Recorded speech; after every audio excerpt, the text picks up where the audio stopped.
when I'm doing an intro. Well, I got a couple of seconds before I even go live, so you're good. Hmm.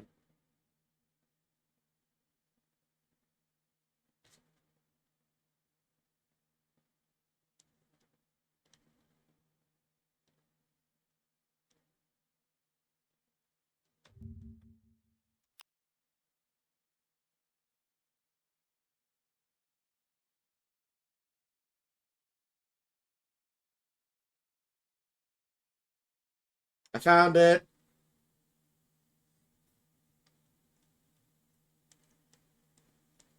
I found the story.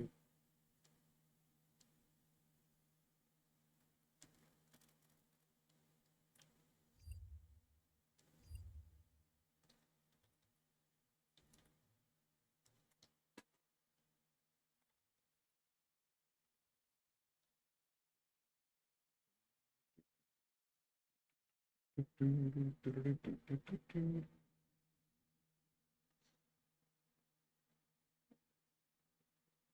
gonna need you to get into that live thing. I did. I I'm here. don't see the shared chat thing.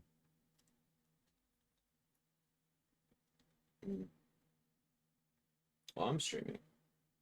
It says I'm in there. Okie dokie. I get leave and rejoin. Rejoin. There we go. It's working. There you go. Now it pops up. Yep. Oh my god. No, I don't listen to my own clips because if I did, every time I went live, I'd be repeating myself and listening to my own voice. And although everybody keeps telling me my voice is fine, I really don't like hearing it. So, also hi, Reg chat. Hi. Oh, hello, Red. You're here too. Oh, sometimes. I'm looking forward to tonight. What's tonight? Tonight I'm gonna be doing The Last of Us for the very first time. Since now I have a computer that can run the new one without a problem.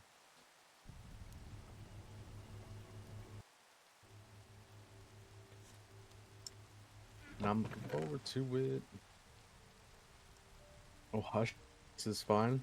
You don't know me. You don't know my life.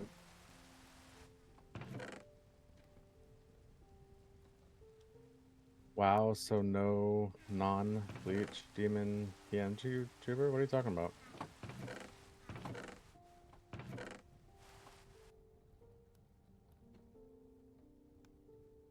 What are you talking about?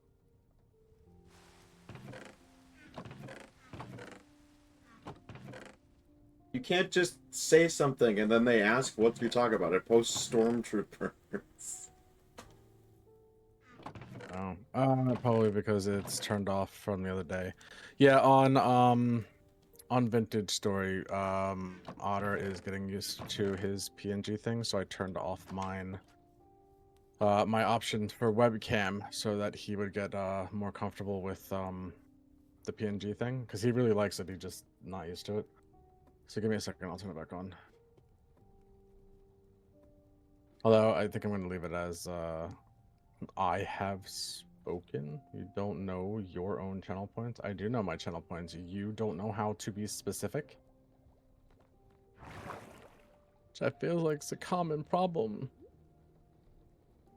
Isn't it? Turn on 7 Days to Die. Yeah, my shit's on. It literally says that it's on. Refresh your thing. Yeah, it says you're good. I'm minding my own business. That's how it feels. Refresh Man. and see if you can see it, Kelly. You're supposed to read my mind. Excuse me. That only happens, never mind. I was gonna go somewhere very bad with that. Charles Xavier's over here, like, what do they mean? What do women want? Truly an enigma. Yeah, seriously. Truly an enigma. Alrighty. So let me spawn in real quick. Refresh and see if you can see the thing. Say it, don't hold back. You're a failure to the school and a hindrance to the mutant Yeah, race. see, I see it on my end, so it's there. Also, hello, Allrage. How you doing? I like that the first thing he said wasn't even good morning. It was just, do you want balls? Balls? Where do you see All Rage? I'll read it in my chat before you got your shit up. I see. Balls.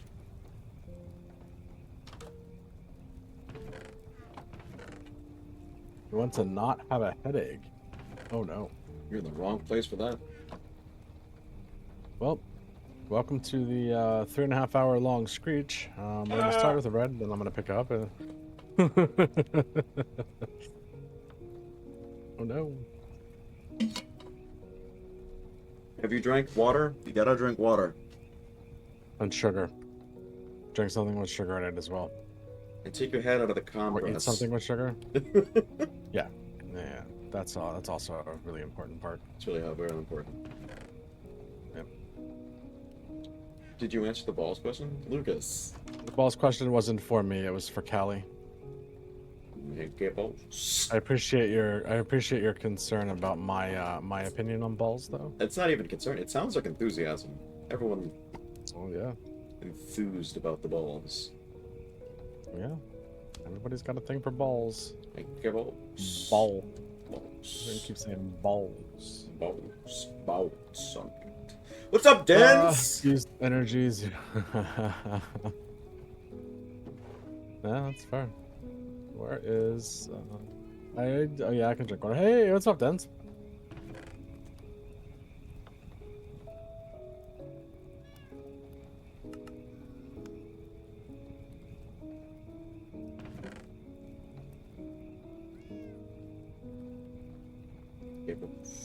Maybe it's because it's in here. I think that I set this thing for repair there, right?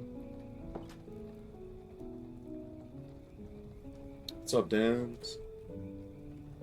You ever had water since you're playing with needs? Hydration. I got you. Reward temporarily not available. The fuck? Why isn't it working? Oh, it might not be working because I just activated it, so it might have a 10-minute cooldown. Maybe. I'm okay not being on cam as well. Like, it's not gonna hurt my feelings that I'm not on camera. He's in there wearing like a dress suit. How And a you doing? Yeah, this is a dress suit. I'm sitting here rubbing my nipple, so you guys can't. oh, Can't no watch one, that no one either. gets to experience the nippleisms. Nobody gets to experience the nipple. No one asked if you're okay with it or not. Well, nobody Damn. asked you if you wanted the Damn. ability to do it, huh? Damn, all Fight! rage. Fight! Fight! Yeah, coming in here thinking he owns this fucking place. You're tearing this Changes to a family 5 apart. Every time, man. It's always Always all rage too. It's always all rage. I really hope that those heart eyes were not for me rubbing my nipple. It's a little weird. A little weird. Ain't gonna lie, bro. It's a little weird. Oh, let's get Twitch activated here. Oh my God. Twitch, login. All right, Brad. We doing it? We doing it? Am I ready? Can I do the intro now? You can go ahead and do your intro stuff. Ah! Welcome to the You can't hear time. him, but he just screamed at the top of his lungs. Nobody heard a word you just said. I'm aware. It was more for me than anyone else. I scared the cat down the hallway. Yeah. Welcome to Reddit I just time. heard the peak. You're right. This is peak storytelling. Welcome to Red's Reddit time. I'm here with Zero. Red reads Reddit. It has multiple names, none of which are concise, none of which matter. The intro is different every time because I don't have a precise script. I don't know what I'm doing. But today we grab some more stories. We refresh Don't know things. what I'm doing. We grab some more No, it's not for stories. No, no, please. The co-host, of course. I gotta wake up everyone in the house and everyone in the barn outside. But that doesn't matter. Neighbors can hear me. Lions outside. Not lions, panthers. That's what I meant. There's no lions. There's panthers outside, not It's lions. panthers. Of course, yes. They lived about... There's a panther in our neighborhood, by Yep. the way.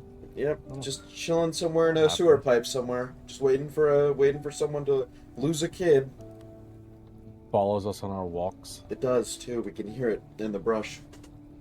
Your mom can probably hear you. Wake up! It's time! It's time for Reddit's. I grabbed some stories. I grabbed a specific story out today. I went out of my way 5 minutes just for you, the listener, slash viewer, slash whatever you're doing. I gave you 5 minutes of my time. 5 minutes of my time. Do you not feel entertained? Yeah, today we're doing Reddit stories. Zero, do you have anything to Nope, I advertise? got nothing. The Batman Arkham City series has started. It's picking up again Monday. This weekend I'm doing D&D, so I won't be. I usually don't stream on the weekends. There's nothing new on the YouTube, just because I've been a diligent housemate and not crashed the entire internet economy just for a 5-hour upload. You know, because I'm charitable like that. But let's get into it. Let's go to our home here and go from, I don't know, what's rising? Would you rather? Oh. We'll start with that. Ooh. Here we go. Ah. I wanna know. Have you ever seen Invasion of the Body Snatchers? That's the one with the pod people, right? Yes. So it's had a reboot. Was the reboot any good? I don't know. I never saw it. I know it. I do know the movie, but explicitly for one scene where the guy with the yellow curly hair goes, he like points at the guy and like screams, and the entire town hears him. You know that scene I'm talking about? Yeah, I know exactly. What you're That's the one part of that I know. But yes, talking I'm familiar with the stories. Right on. So, I have 2 questions. The first one is going to be, you have to pick one. Okay. Because you can't just be like, no, neither one You of know, us I is really different." don't like that every question comes with a zero I- preface where he adds something to does. the question. It does. There's no, you're just gonna get the question. What's up, Mango you with have class? to- How you doing today? Ask the question. Morning, Mango. Question is, would you rather be a Cenobite from Hellraiser or a part of the Body Snatchers? So, that's an interesting question immediately. Because are you post-Cenobite? Like the torture's already done, you're just immediately gifted the powers? The torture's done. Torture's never done. Right? Yeah, but at that point you enjoy the torture. Am I going No, as myself Red yeah, now yeah. into immediately just getting my fucking nose hairs plucked? We're gonna for- say you have to go through the process in either one of these. Okay. Either one of these choices, you have So- to go through the process. So that brings me to my follow-up question. Are you after the body snatcher thing? No, you're part of the hive mind. No. So, from my understanding, the person that was you is just in a pod somewhere. You just I'm doing outstanding, Yes. just browsing Twitch. Man, I feel that. You're more than welcome to sit here and join us before you start your stream. Alright, so like, if in this scenario, you're either gifted with Cenobite powers through torture, or you are stuck in a pod for the rest of your life. As you are slowly digested by plant juice. I'm gonna say that there's some kind of. I'm gonna stick with the hive mind thing. I think. Well, then the hive mind thing In doesn't... both of these instances, you are Alright, so are you... so in kind of the... controlled. I haven't seen Body Snatch. Kind of in control? Kind of controlled. Yeah, they're both kind of like there's a hive mind behind it. Well, there's... Like with the Cenobites, there's Leviathan, well, that's and just... with the more Body of a- Snatchers, there's the aliens. I'm gonna show off your house. The world looks pretty cool. I will. I will do it to her here while we're talking. I think the Cenobites just have a pecking order. They're like, you know, Pinhead's the lead priest in charge. Well, he's a hell priest, yeah. Yeah, he's the Hell Priest. But then you have Leviathan at the top. It's more of a pecking order and reverence than I think direct hive minds. The body snatcher thing is just very. I don't know that there's any real benefit. Oh my god! Wow, you guys got here quick today. Yeah, Bankrupt crew cut. Ooh, you guys are on point. We've only been live for a couple minutes, and you're already sending messages. I got like 17 the other day. Me and the Arkham inmate were fighting Somebody them give off. these guys. Somebody give these guys a raise. The bots. I know they're real. I was, god damn, I got something in my eye. I don't know. I think the body snatcher thing is just, like, you say you have autonomy? This, there will be, but there's a higher power. Yeah, that's what in I'm saying. control. Like, I think the scariest part you could go, if not just you've been replaced entirely, is just, like, you're a backseat passenger, I think is the real horror that would happen from that. If you're talking about my side, no, it's Fossabot for me. Those spam bots, you should ban their common phrases. Yeah, so we The, ban... the problem with common phrases with those bots is now they're using the little line squiggles above words so that it doesn't pick up with the auto mod. They're evolving. Yeah, they're getting smarter. It's actually not smart. Twitch just needs to get rid of the or make it so that in English-speaking streams, anything with the squiggles on the letters is a insta thing. SiriBot takes care of it. That's fine. I don't like SiriBot. Yeah, what's wrong with SiriBot? It's not Fossabot. That's a valid point. No, I think Cenobites, just because I think Cenobite. I don't like pain. Let's get that out of the way immediately. I'm not a fan of being in pain. Pain hurts, and I think I'm just Hot take. Pain. It hurts. It hurts. Not fun. Don't like it. But I think the other scenario is just you die in a pod. And like watch through the plant's eyes as it takes over the world. And that's just like there's nothing you can do. Once you're in the pod, you're in the pod. Unless someone else gets you out. You'd rather be in the pod? I know, I'd rather be a Cenobite. I like existence, you know?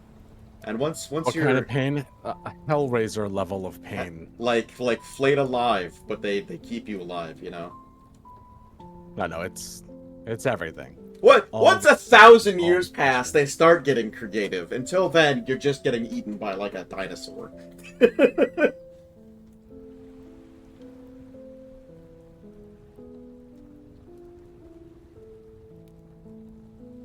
No, that was a good question. I like that one. I'm not as familiar with the lore. All right, keep going. What's up, Jelly Bean?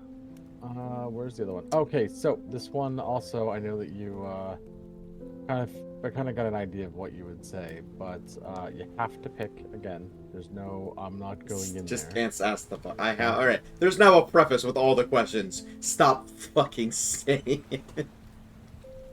Well, I'm not the one who always tries to get out. It's because I don't like some questions. Anyway. Yeah, so you are, you either have to go in and do a haunted house and do a seance.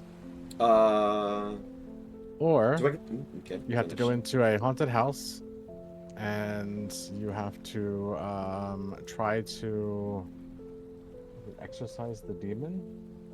Let me see how this is worded.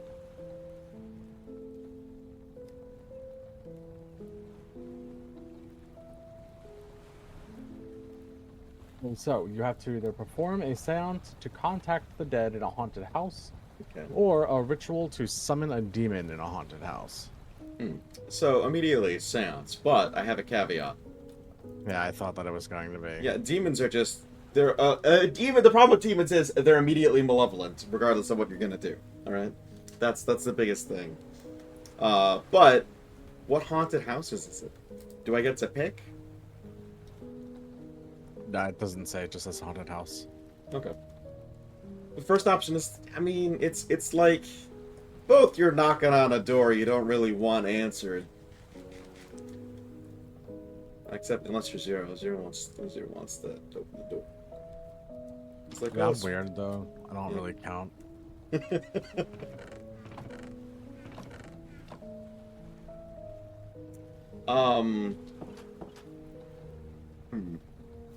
Yeah, I think the seance, just because demons are always just malevolent, they always have your worst interest at heart.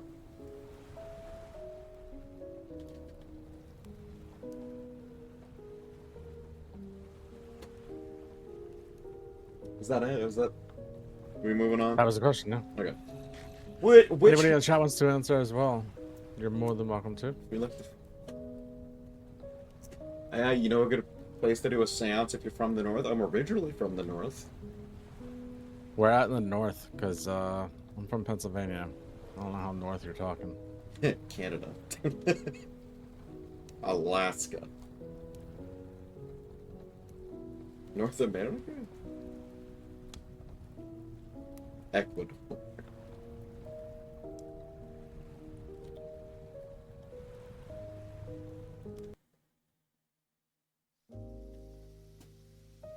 Yeah, close enough. Ohio.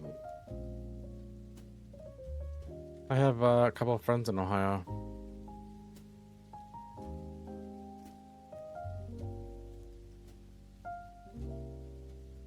We can't We assume. can't all assume from America. Well, I mean, we were right. California. I was originally from Pennsylvania, but we are now in Florida, living on the Gulf Coast. It's a dry heat. The Gore Gore orphanage? the No, Gore I haven't. orphanage? The Gorphanage? Why don't they call it the Gorphanage? Orphanage. Why don't they call it the Gorphanage? That's immediately that's insane. No, good sir. I've never heard of the Gorphanage, but I would like to know more. I would like to know more.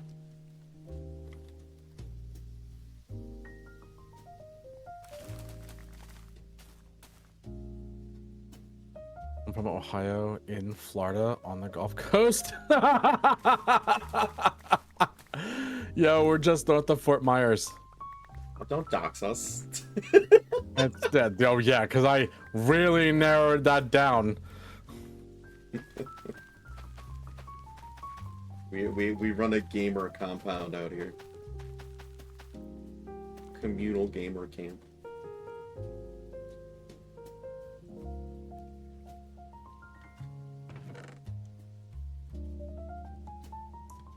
Tell me about the Gorphanage. Yeah, I'm curious about that. I'm very curious. We're sitting here with bated breath. Just the Gorphanage? No, I've never.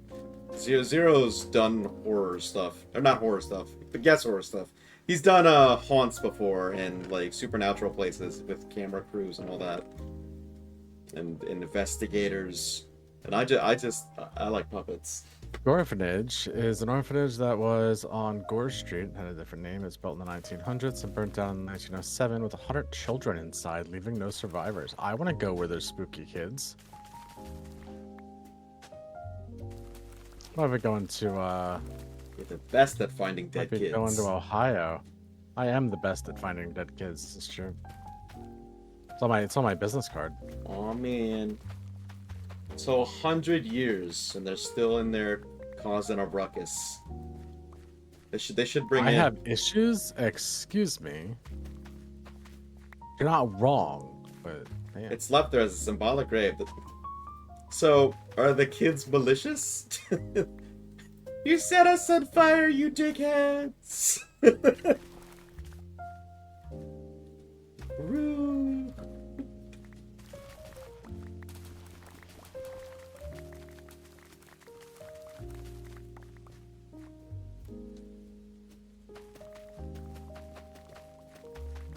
I don't know. Do you want to go there? How is it? So it's You're in Pensacola? Right on. All right. The remaining parts of the building were demoed, leaving only a single stone. Damn. Damn. So we've done Byberry before it was completely destroyed. We've done Penhurst Mental Asylum before it was the children's wing of Penhurst Mental Asylum. We've done the mine shafts in Wilkes-Barre, which was fucking crazy. That was the one that made me the most uncomfortable. There's definitely something else in this room. Yeah, ghost. Me too, robot lady. We're just Hang on a dropping sec. in your head as a Think I'll- baby. You were I'll- juggled. I'll- Do you write these the night beforehand, Elmo?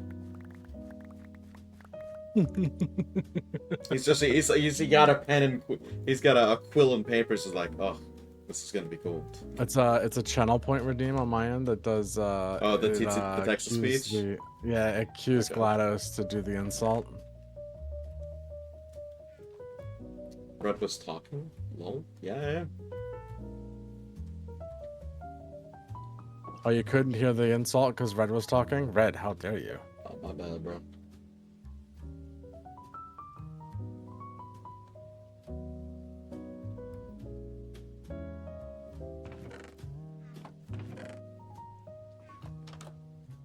I'm still doing a house tour. Just don't mind me. Alright. Yeah, so I think of the places that we've actually done, I think the coal mines up in Wilkes-Barre were the creepiest. Although so was the area around the we went camping in an area near yeah, no, I did say I'd lower the price, didn't I? Give me a second, I'll lower the price real quick. We also went camping in an area near the quarry that was super uncomfortable. And then there was a bunch of other smaller places up there that we did, but the coal mines were the worst. The coal mines, there's definitely some shit going on there. I don't believe in most of the ghost stuff. I genuinely felt like there was something there, like watchings. But I think it's just because it's all dark, old, and coal mine. So. Yes, More. the bear that was down there was very much wanting you guys to leave me. You only have 90,000 points left. Go, oh no. Whatever will you do? You know, There you're are a lot of Confederate gravestones. Yeah, no, we haven't come. Actually, the problem we had down here is that the only thing that we have in like the general area, and I think it's still like 2 hours away, this is the stupid lighthouse. a lighthouse. Yeah, the St. Augustine light. Is it St. Augustine? I think so. Sounds right. Yeah, lighthouse, something like that. Yeah, that's the one. All right, so let me go ahead and lower the price here to let's say that's a good price. All right, Yes, price one's lowered. You got yes, it was the refresh St. Augustine your lighthouse. page. And it burned down. Yeah. It was And then they so rebuilt hot. it in a different area, and They so went, they take relocated the it, ghost. put it over here, and they're like, no, that building's still haunted. The ghost just went with us, and everyone. Yeah, they packed the ghost up and brought him with them. Would you I rather live in a town where every night was like the movie Halloween on Halloween, or The Purge? Halloween. So, actively He's prowling the city, Michael Myers, Yeah. or The Purge? I don't have anyone to babysit, nor am I a babysitter. Also, I'm almost positive I don't live in his house. That's his house. Stay out of it.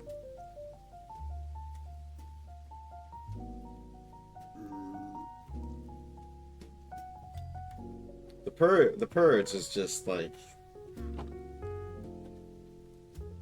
Elmo's just dissing you. Is this what this is now? That's what this is, yes. Okay. Aww. I mean, you're not wrong, but aww.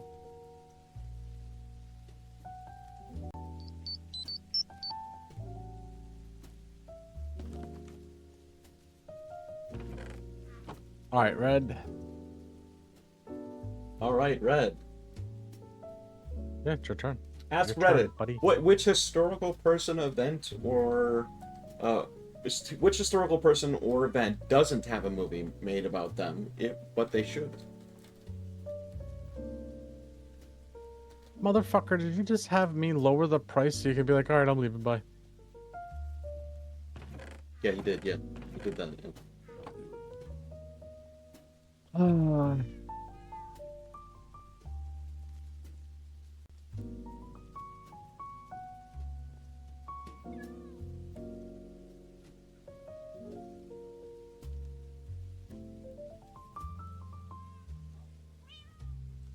Alright, sorry, good. I asked the question. Which what was historical person or event doesn't have a movie about it? About them slash it. What should?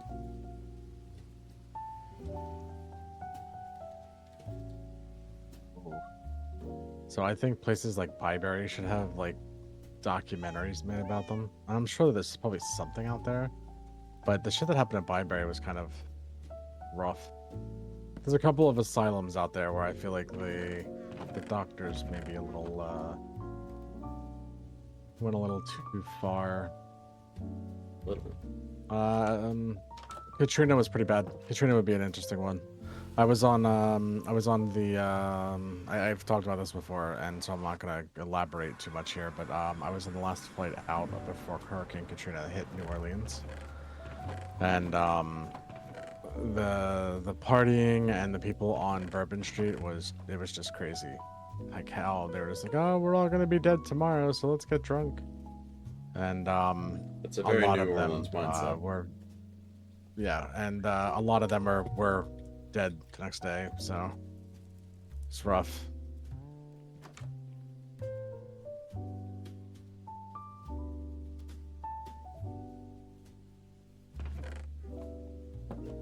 I'm having a hard time with this one. I mean, comparatively, you're the history buff, so Yeah. I'm trying to think what would make a good.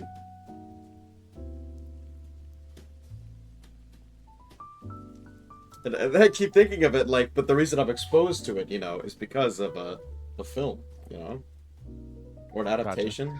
Teddy Roosevelt's years living in the Badlands. He went crazy. He went on crazy hunting expeditions, long quarter stuff one time. 3 outlaws stole a boat. Hang on, it's going off my screen. A boat from his house, so he grabbed a raft, pursued them for days through the wilderness, eventually surprising them at gunpoint.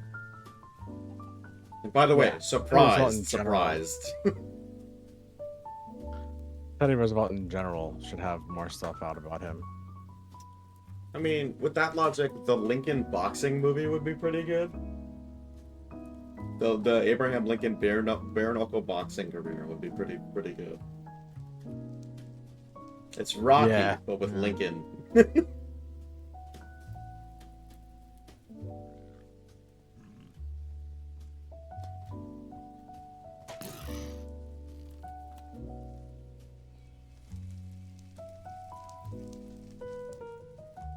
Yeah, Teddy Roosevelt's very biggest.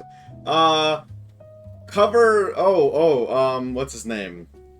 The guy who haunted Nazis in a U-boat. And then Randy Feldface does that big diatribe on him. FDR? No, no. Not Orson Welles.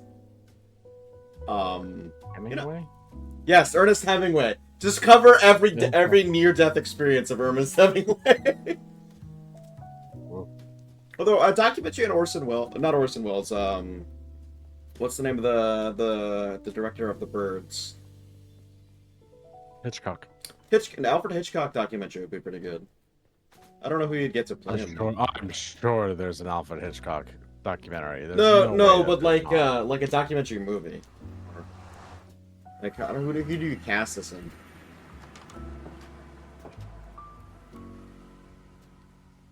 Who would you cast as Alfred Hitchcock? Yeah, who do you cast as Alfred Hitchcock?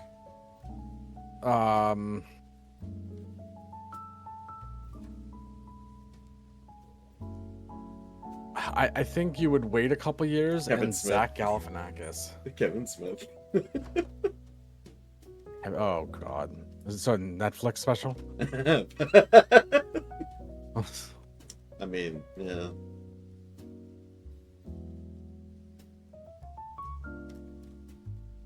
I'm a little weird about them doing the shit that they're doing with Snape now because He's a black guy. Written. Yep.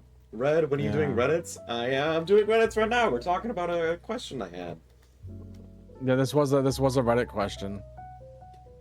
Just very slowly doing it. Mango wanted a house tour. Alright, I'll move on. That feeling when I lived long enough to see Ubisoft go fucking bankrupt. Yeah, Ubisoft's gonna end up. So I think Ubisoft's gonna end up getting bought out by Absolutely, they have too many. Microsoft or They have too many somebody like that. assets. Yep. This last Assassin's Creed game was just Have you I think played a it? nail in a coffin. Have you played it yet, though? No, but I've been watching. I never played any of the Assassin's Creed.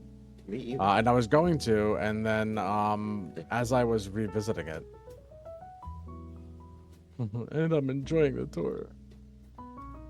I went to, and then as Assassin's Creed Unity happened, Is that the one where there's a bunch of them? and that was the one where everything was a bug. Everything was like Oh, there's been bugs. their teeth and eye. Yeah, but the teeth Yeah, and yeah, the were, like, eyeballs. coming Yeah, out. that's that. I can Yeah. see the image so clearly. So I never went to go do I never went to do it because of that, and I was like, all right, I'll just wait, maybe the next one. And then I heard really good things about Black Flag, and then I went to go play Black Flag, and then everyone was just like, nah, just don't. Who's Oh. everybody? Who the fuck are you listening to? There's a bunch of people who said like Black Flag was all right, but because the series is kind of like dead, just wasn't worth doing one game.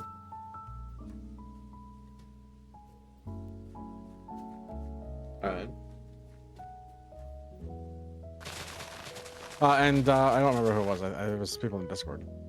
You're not used to these Reddits? Yeah, you're used to Am I the Asshole? We have to broaden our horizons because eventually I'm gonna run out of The hosts. good ones. Yeah. Zero likes him a little too much. He's like, no, fuck him.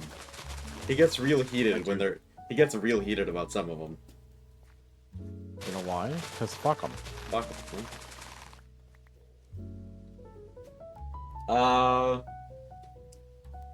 Here's a tale from the front desk. I will. That is longer than I thought it would be. I can't read that while doing things. Here's a Tinder message. That's fun. No. Do you want to do breakfast or coffee? What day and time? I mean this. Oh no. Oh no. I mean this in the most respectful way.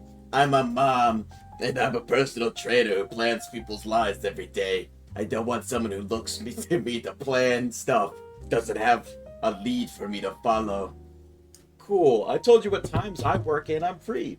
If next week during the morning works, then I'm trying to figure out when work would best. So what would work best so we can actually make a plan? I'm not asking you to plan anything. And I mean this in the most respectful way. I work 60 hours a week writing mortgages for people all over the country. It's not unreasonable to ask you to communicate like an adult, should we, just so we can make some plans.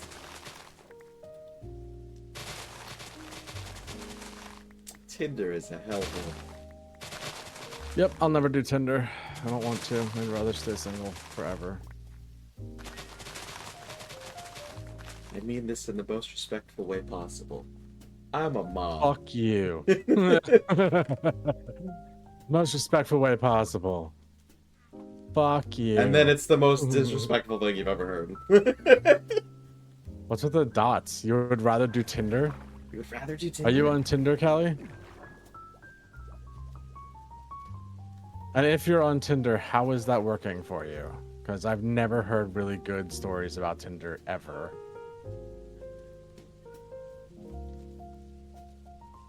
You're not on any dating apps? Yeah, neither am I. Because dating apps are horrible.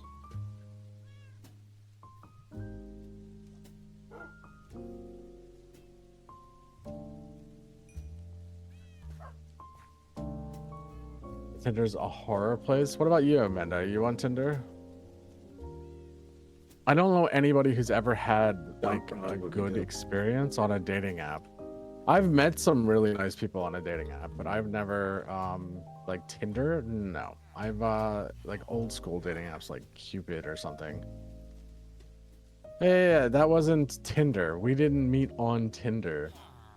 We went on like Cupid like a decade ago.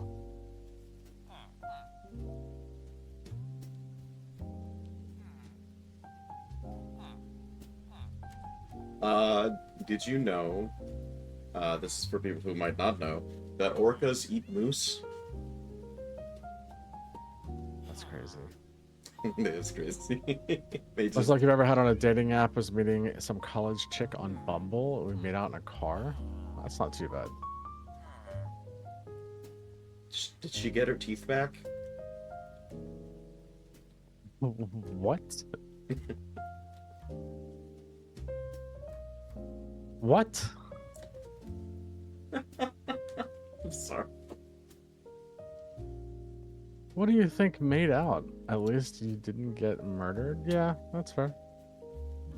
I'm not too worried about getting murdered. I did go on a date a while ago. Oh no, I fell! Son of a bitch. Yes. Oh, it looks like we're walking around again. I did go on a date a while ago, and by a while ago I mean like, again, it was In only the over a decade year ago. 25, 25, 25. Yeah, seriously. And I A lot of went people to suck at Neshaminy.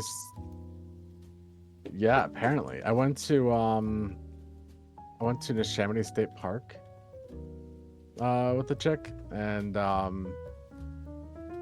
yeah, I guess she felt like she was gonna get murdered. We're Oh, still yeah, friends yeah. right She didn't now. tell you about it till after. No, it wasn't until after, but yeah. Granted, you're freshly 18 at the time, and she was 24. You're right on. Gotta pluck them when they're young. Just grabbing mango. Why did the 24-year-old sound like that? Don't know. All right, let's move on. Moving on. Nobody All wanna right. hear about my dating life.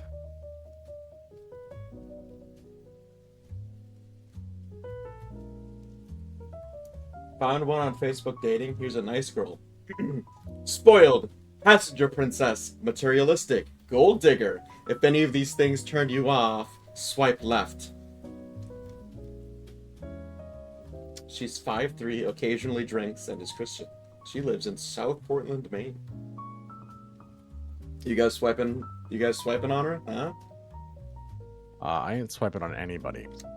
What do you think? Spoiled, passenger princess, materialistic, gold digger. What do you do that's not horrible, though? Like, there's gotta be an upside, right, Lauren?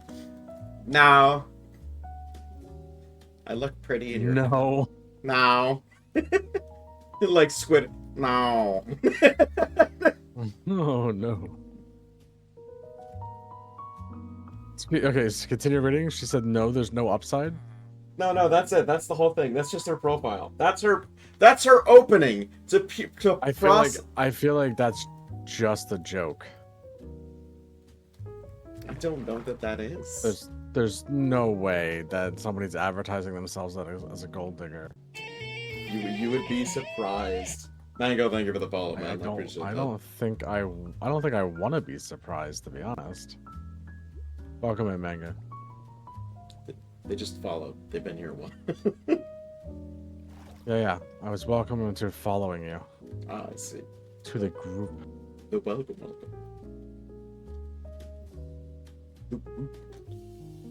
Gotta go to work, have fun. I know you love your job. In 2006, a Coca-Cola employee offered to sell company secrets to Pepsi for $1.5 million. Pepsi responded by notifying Coca-Cola. Damn. I mean, realistically, doesn't the competition drive up their market? Isn't that the way that works? Wait, so whose face do I have? Wait, so whose face? Do I have your names backwards? I'm red. The other guy's zero. Yes. I don't know if I'm on his screen at all, actually. No. Yeah. You're just a disembodied voice that keeps me company in the asylum. Gotcha. Whoa, hello. Somebody got a bird in here. Sometimes the orderlies take me for walks.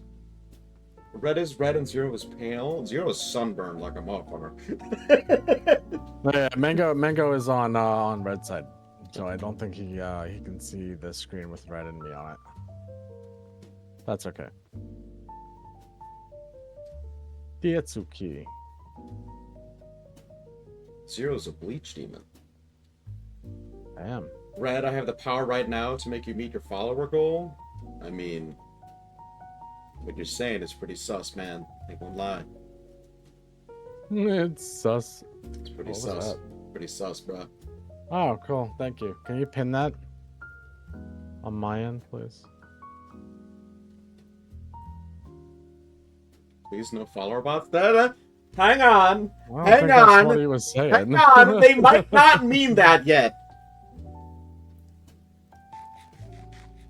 We bonded over shit talking other bots. No, I'm saying I'm following your 100s. Yeah, see? See? Give them the benefit of the doubt for a fucking second. Me with my one follower account. Callie with the banhammer. What are you doing? With as many bots as there are, and with as many people doing that, yeah, no, Kelly's completely right. Hey, No, True, what's up? Here's the spiders. True, I found the spider I don't spawner. want to put on my camera. Why are you making me do that? True, Why I you gotta found the come in spider here and spawner. revive, I huh? remembered where I put it. Boop, there you go. It's in the trials room. Smaller. You Absolute dingus. I can't believe you done this. working? Work. Work. Working? There it goes. Alright, cool. Girls, what is it like actually having boobs?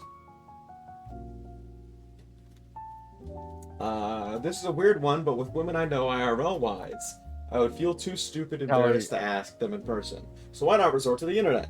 Now, I'm a little bit fatty, but I'm not overweight. But I have a little fat on my chest, and it's like, whatever. I barely know it's there until I actually look at it. And I'm like, oh, I have man boobs. But for women, you already have 2 giant circles on your chest that hang there or sit lifted, depends on your stance. Giant circles on your... Circles!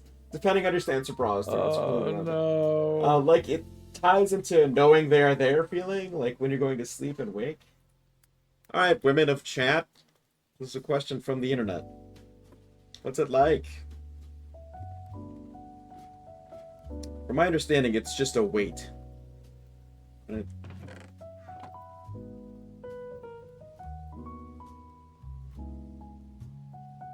Everyone who doubted me. Haters will say it's fake. So your question in the chat is, what is it like to have What's boobs? Am I right? Is this right? Yeah, that's right. Yeah. It's not just a weight, it's a headache.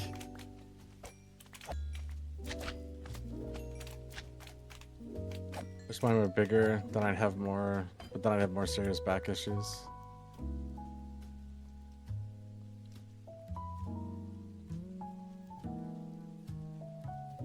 There was nothing wrong with being a chairman on the itty bitty titty committee. And they hurt when you're on your monthly thing. A woman hates having boobs. Yeah, see, across the board, it usually seems like everybody hates having them. And then all of the guys or partners love that their partner has them.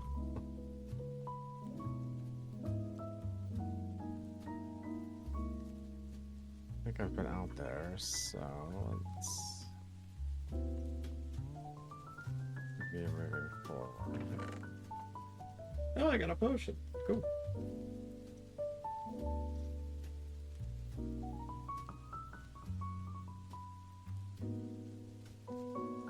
Are we ready to move on? Yep, absolutely. Let's do some green texts.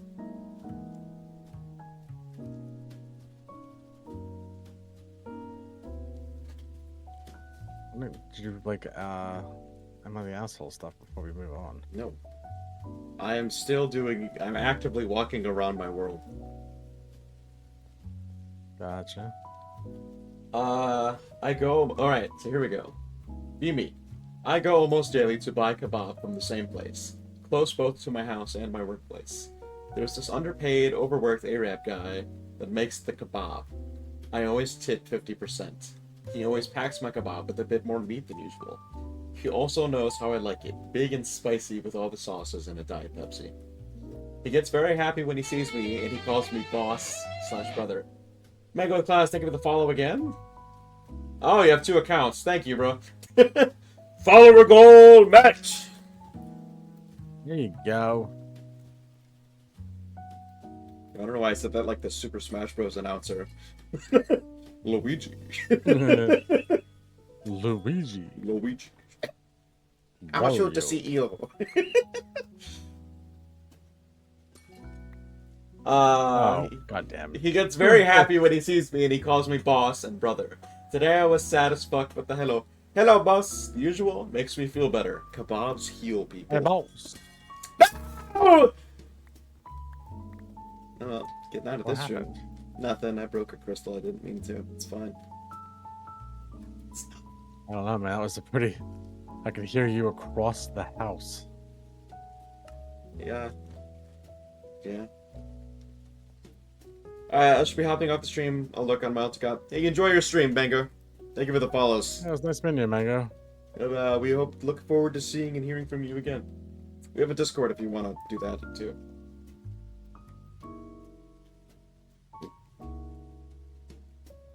Be me. Sad and depressed. Suicidal thoughts. Dad notices. I think it's because of my siblings. Thinks it's because of my siblings. Thinks I don't get enough attention. Takes me to the planetarium every other weekend because I love space. Something inscription. Nice. Because I love space. Falls asleep every time because he's working 12 hours a day. Alright. See you. I'll talk to you later, man. Appreciate it. Falls asleep every time because he's working 12 hours a day. He always takes me still alive. Thanks, Dad. Squeets. Squeets. Something here.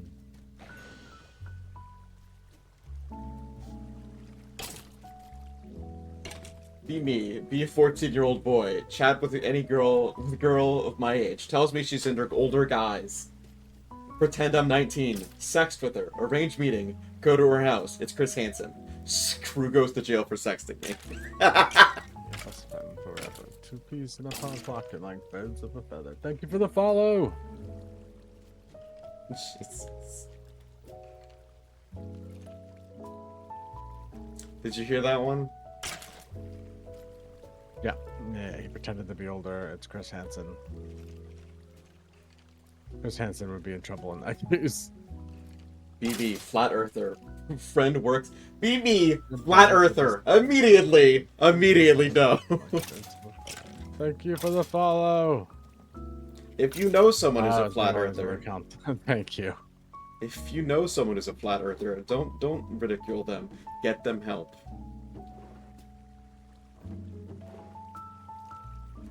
Get them help. Damn. Be me, flat earther. Friend works at NASA. Gives me a ticket to go to outer space. He said it'll change my views. Don't believe him. .png. Go to outer space. See the Earth is round. What the fuck, man? .jpg. This can't be real. Realize NASA must have hacked my eyes. Hacked my eyes.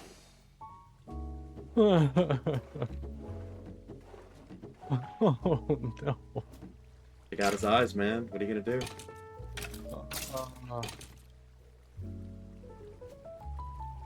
It's not an actual space station window, it's just a TV.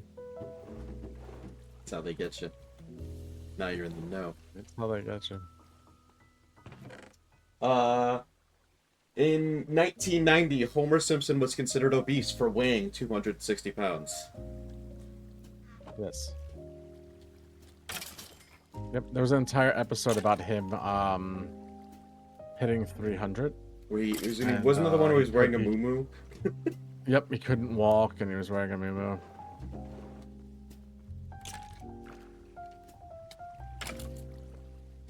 He was also able to collect a disability because of it.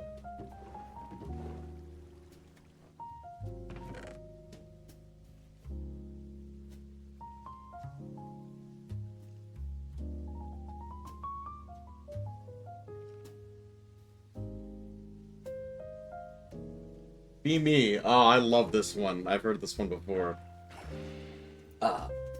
Be me. Live in a bad part of town. Work at grocery store. Always give Pobos the food the store wants to throw out. On cold days, I make a big jug of coffee and hand it out to them. No one ever asks me for cash because they know I'm broke. Am known as the Sandwich Man because I usually make sandwiches for them. Last year, I get mugged walking back home. 5 seconds later, after being confronted, I hear, "Hey yo, get away from the Sandwich Man!" 4 or 5 homeless guys run to me from half a block away, yelling at the mugger to get away from me, despite him having a knife. He ran off after they came, and they chased after him. Followed, and there was like 10 other homeless people gathered around. He was pinned to the ground. One called the police and they arrested the guy. Was told, "If anyone fucks with you, Sandwich Man, we got your back." My face when I basically have a street gang by giving away day-old sandwich meat and bread I'm told to throw in the trash. Yep. I used to not to an army, but I used to give away the same stuff when I worked at a northeast. A northeast sandwich chain. Yeah, gas station. Nondescript sandwich place.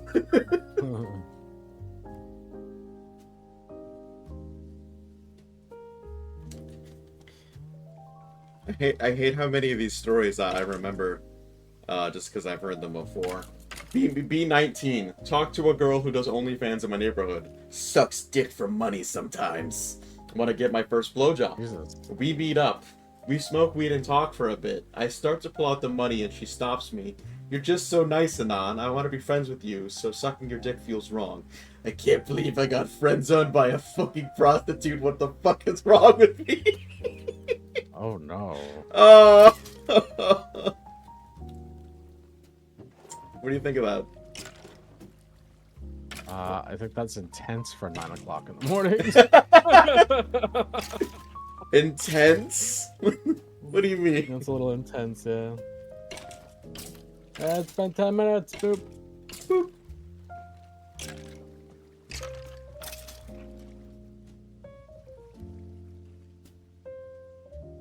Welcome to Red's skeleton spawner. The only thing that's better than fishing.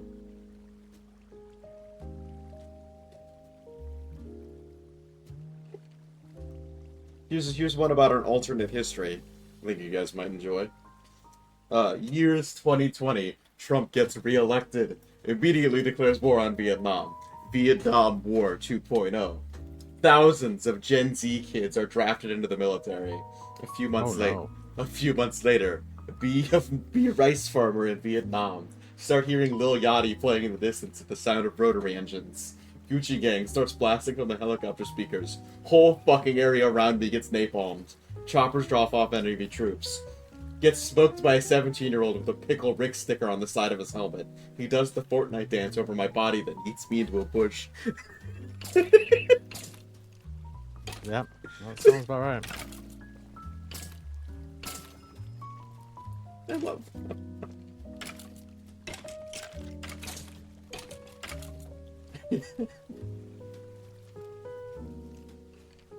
Be me, 18 years old, no girlfriend or real social life or job. Heavily depressed. Go to stay with my dad for a while. My parents are split up. Realize I don't have any money for cigarettes. Ask my dad if I can work with him to earn a bit of money. Dad works as a carpenter. Tells me I can work with him for the week and he would pay me on Friday. Start working on Monday through to Friday. Probably the hardest I've ever worked. End of the week rolls by and I'm in the van with my dad. He gives me money and I start talking. "I'm proud of you, Anon. You're showing initiative and asking to work for me made me happier than I can ever imagine. I didn't buy the cigarettes. I haven't smoked in about a year. Thanks, Dad."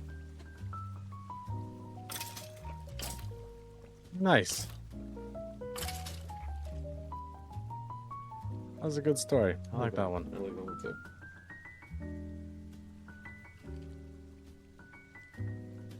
Alright, moving on. Fuck this wholesome bullshit. Zero, what do you want to do? You wanna do Am I the Asshole or pick a number? I don't know, man. You're kind of going through whiplash. A second ago it was a hooker. Now it's all, I'm proud of you, Anon. So I'm proud of you, son. Pick a direction. No, there's no directions. There's no directions. Do you know this to be true?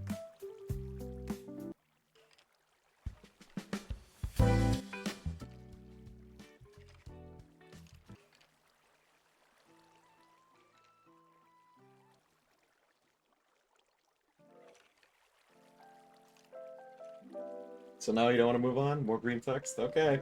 I know. You do your thing. I was trying not to die. Be me, 22 years old, overweight, beta loser. Decided to fuck it all and get my life in control. Get new clothes, go to the gym, work out harder than I've ever in my life. Sweat dripping off of me, can't feel my legs. A couple of chads walk by. Hear one of them say to the other,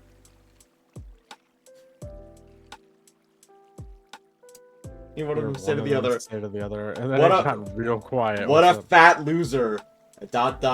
He's technically right. I am losing a lot of fat. And then the response is, nice. Nice job. Keep going, man. Yeah, that's all you can really say to that. First, Also, gym shaming, it is super fucking real, and it's why I don't ever want to go to the gym. I hate people that are elitists. I hate the elitist mindset for that. yeah, like fuck someone for trying to better themselves. Is essentially what their logic would be. Exactly. First time in the gym. Red reads Reddit. Red Reddit reads randomly. Yeah, that's right. Alliteration. First time in gym. My very first exercise is the bench.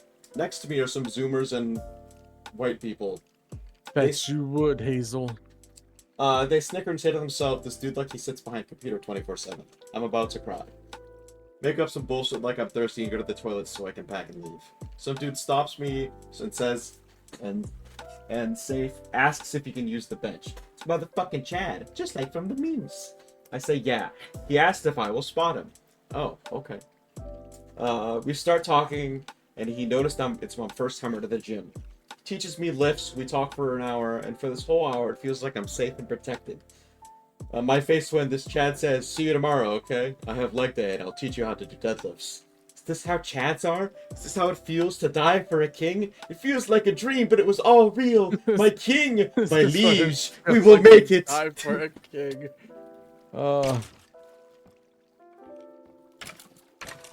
What's up, Latilia? Talia La Ghul! Yo, you leave Batman alone. You have enough kids. You have enough kids. I'm sorry about Damien. Just in general, I'm sorry.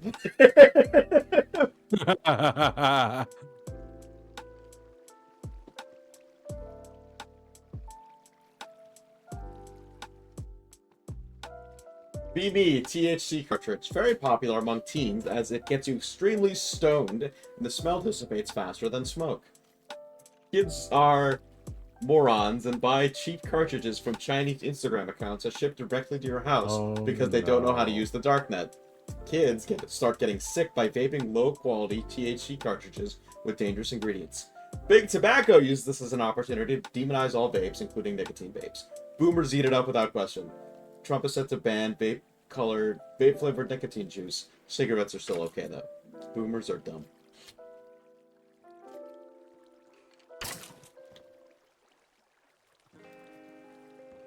Yep.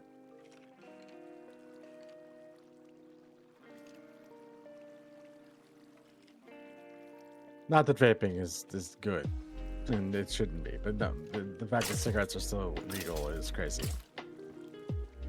Minecraft news reporting, yes.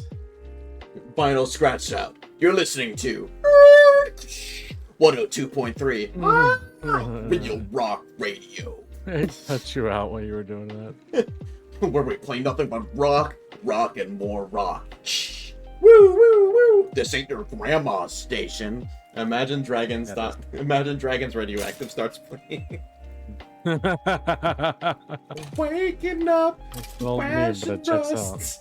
It's an old code, but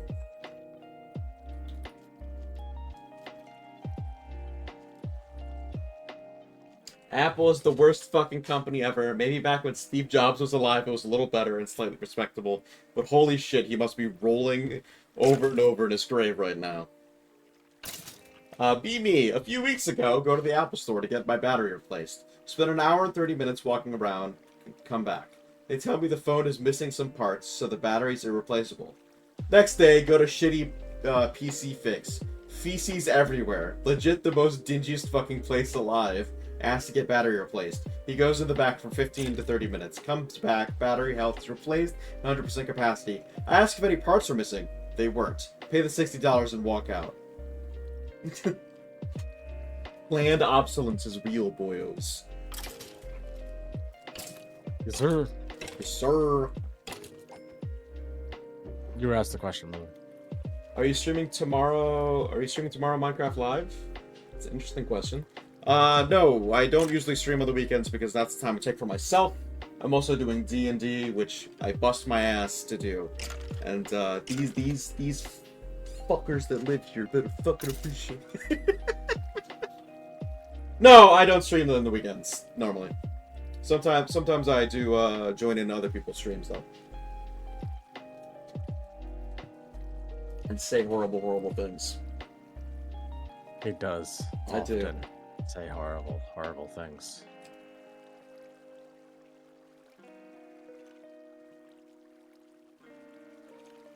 It be me. Friend invites me out for drinks. I have work in the morning. Fuck it. Get plastered. Wake up for work next day, still very drunk. Here we go. .png. Somehow make it to work in one piece. Hey, Anon, what's up? Good, and you? Awkward silence. Suddenly have a bright idea. Decide to power nap in the storage closet to sober up. Set alarm on phone for 30 minutes. Wake up 10 hours later, hungover. Slept through my alarm. Shit. No. Shit.jpg. Think I'm gonna get fired? Fuck it. Time to go home. The boss sees me on my way out. Wow, Anon, you look beat. Thanks for staying late today. I appreciate it. Talks to me about a possible promotion. My face when work is fucking easy. Promoted. Promotion.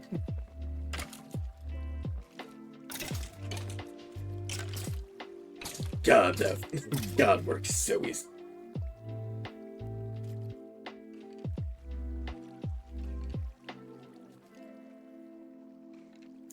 Makes post criticizing people. The next captcha shows street near my house. Oh, fuck. Well, that's a cool one. Warning, using this website to do things that's against Twitch TOS could be beneficial. You know that they'll... You know it's not, right? Chat explosions. It'll blow up your chat. Oh, God! Get out, everyone! Please! I finished putting up my "We don't call 911" sign. I fall off the ladder on my way down and break my leg. My wife runs out in a panic. She looks up at the sign and looks back to me. She knows what I must do and hands me my pistol. I'm sorry, Angela. Wife runs back inside with tears rolling down her face. Tell my children to go in the house. We don't call 911. I sob as I put the barrel in my mouth. God bless America. No.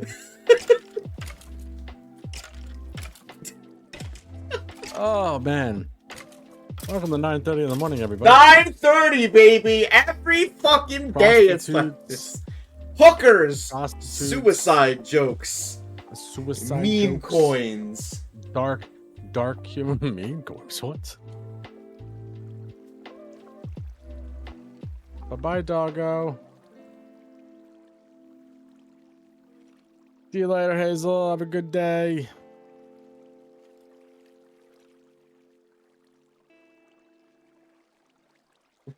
The woman on that Titanic. On her deathbed. Instead of thinking about her children and the husband of 70 years, she thinks of some homeless dude who fucked her on a boat trip for 2 days. Millions of women consider this a great love story. Yep. He was from Wisconsin and he knew how to paint.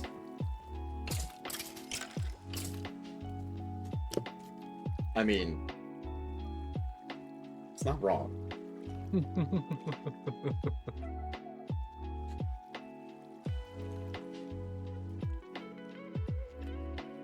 no hope. That is written very, very, How much blood was used to ink very that? nicely across the wall. It's actually written like somebody had stencils and red paint across the wall. Here's one. A news post says, embracing figures at Pompeii could have been gay lovers. After scan reveals they're both men. Be me, drinking wine with best bro. Served 10 years in the army together. Saved my life once. Named my son after the guy. Mountain fucking explodes. Find house and hide for shelter. Give each other one last bro hug. Ash buries us both. 1900 years later, get found. Ha, gay boys.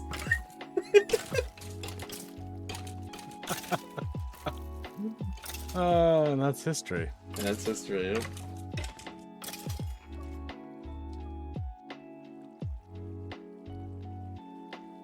Ha, gay boys. Ha, gay boys. Name my kid a mountain fucking explodes is such a wild statement. Oh, fuck! Oh.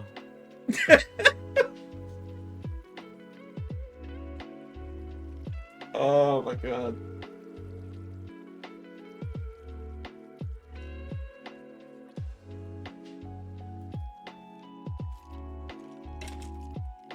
Never talked to anyone at the gym. Today, doing my cardio routine. Fatty on the treadmill next to mine. He's huffing and puffing from walking fast, but he's actually doing something.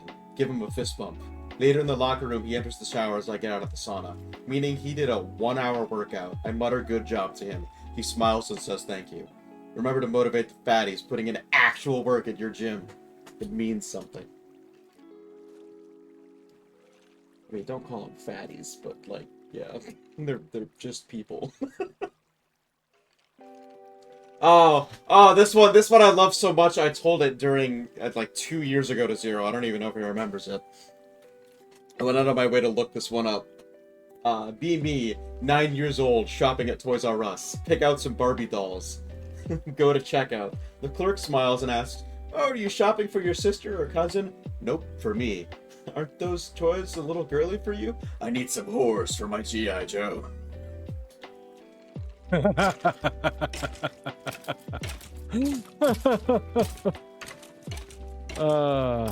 G.I. Joe. Remember to wrap your stump before you hump. Knowing is half the battle. G.I. Joe.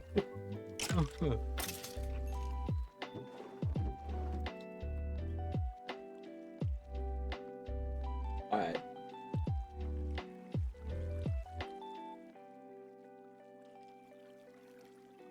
We'll do one more and then, oh god. This one called Anon gives a random kid a fetish.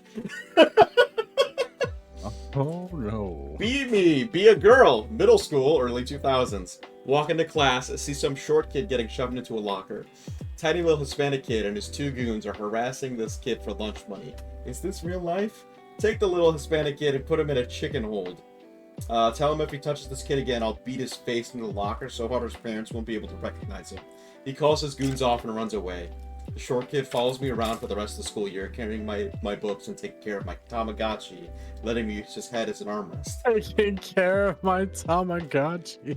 A couple years ago, I looked him up on Facebook and found he publicly joined a muscle girl appreciation group.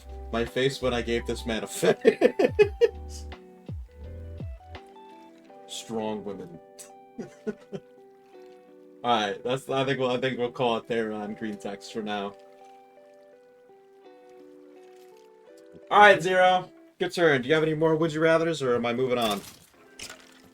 Keep going. I'm trying to finish this house real quick because it's massive. Damn, does your back hurt? Because mine does from carrying this fucking street. You don't gotta do a damn. I just couldn't stop myself from saying it. Sorry. We'll do would you rathers. These are fun. Go to top I room. would rather be doing Am I the Asshole? Go on. Alright, well, we're going to Am I the Asshole? And you can entertain them for 7 minutes while I scroll through all the bullshit. I want everybody to know I did say, hey, we should get stuff for the stream. I did! I And, did! Am I the Assholes were part of that? Yeah. Oh, you meant save the posts? No. That is not what I did. I grabbed one story. Yeah, you know? Yeah. We'll fucking hit the skeleton and think of you. Take that! Co-host and streaming and valued friend.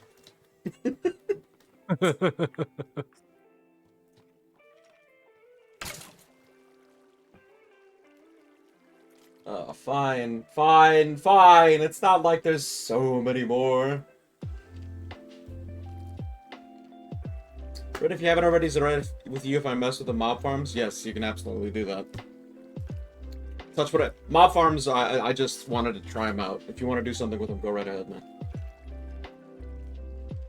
By the asshole, I don't want to invite my aunt to my wedding. Nope. Move on.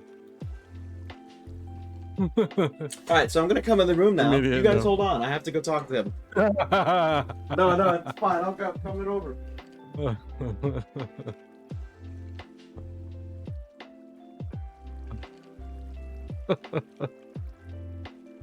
What's up, buddy? You mean it's fine, move on. I said You're like, no, am I the asshole? I said nope. Are you the asshole? No. Yeah, because yeah, because I said you said, am I the asshole for not inviting my aunt to the wedding? I said nope. Next.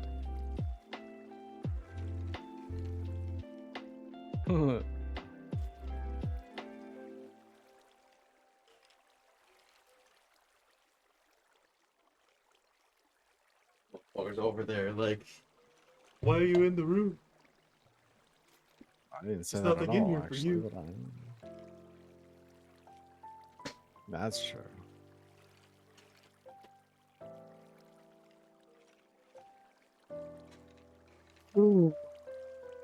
Alright, let's try to find a story Zero approves of. Oh no, it's cheer about the aunt. I was only giving you shit. Hi, not a very long post or story, but I still need some perspective. I'm having a destination wedding in 2026, and my mom wants me to invite my aunt, her sister, to the wedding. However, we aren't inviting my other aunt, or my fiance's aunts or uncles. The only people invited are the immediate family and some friends. We're going for really, really small. Somehow, though, my mom keeps adding more and more people to the list. The only thing she's being dramatic about is my aunt, though. My grandma, her mom, died suddenly last year, so she keeps saying we are inviting your aunt because she's all I have now. Or, who cares what the rest of you think, your aunt can come. I'm not necessarily against the idea of inviting her, but the more that I don't want to feel obligated to invite my other relatives, nor deal with the fallout of, well, why am I not invited but she is? Someone please give me insider perspective. Alright, so it's your wedding. There you go. Yep. Stop letting your mom run it.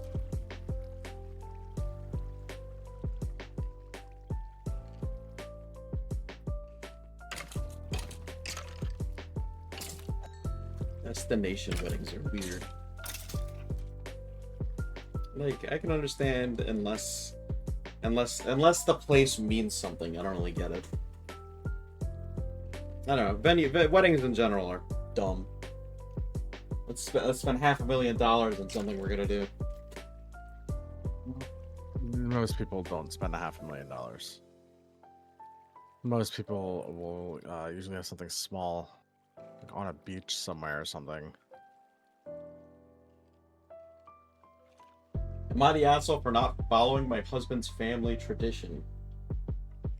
Everyone uses the poop knife. We are a poop knife family. Nothing really? Wow. Yeah. Oh no. Yeah, I didn't hear you say anything. I'm just like, really? Nothing? The poop knife returns and you're just no. The poop knife. I'm a 28-year-old woman. My husband's 29.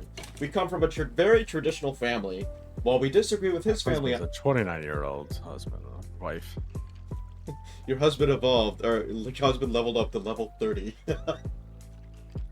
level 30 husband. You use Thunderstone on husband. Oh no.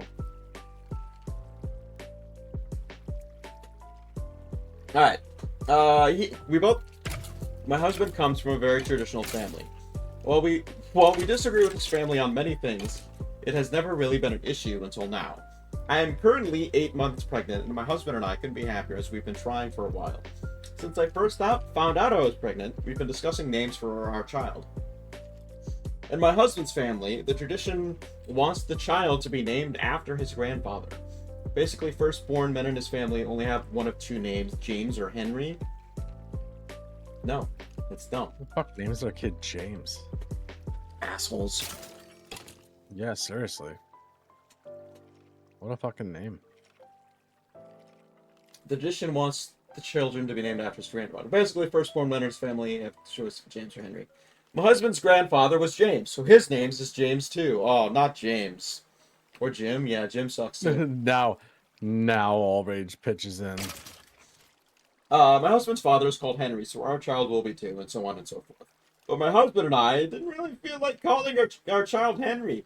And although it's a beautiful way to honor family members, we really wanted our child to have a name that would be personal. That would truly be his. So we chose another name and decided to wait until after the birth to reveal it to everyone.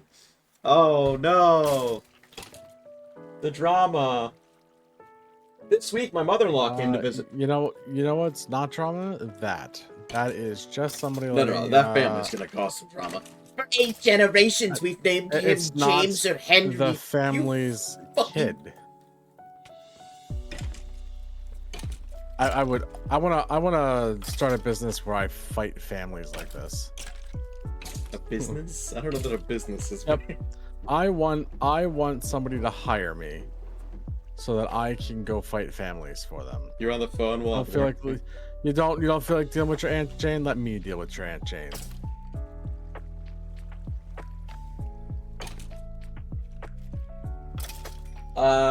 This week, my mother-in-law came to visit us.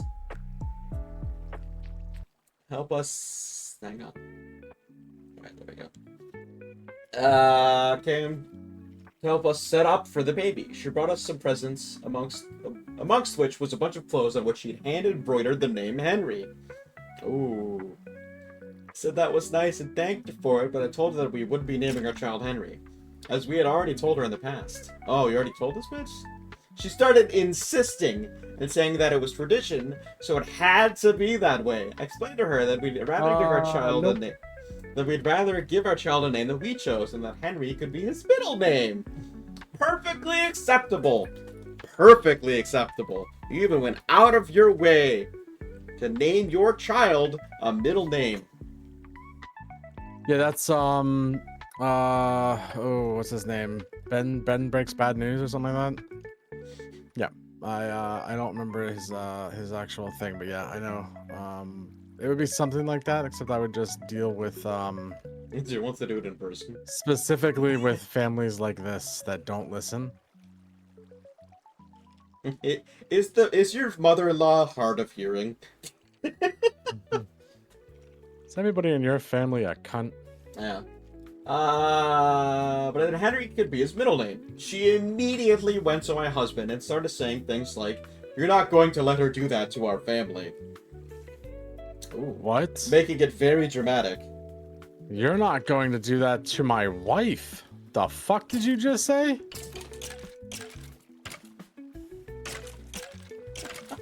Kill that bitch. Kill? No! Maybe get rid of. That's a lot less legally Yeah, implied. exactly. Permanently.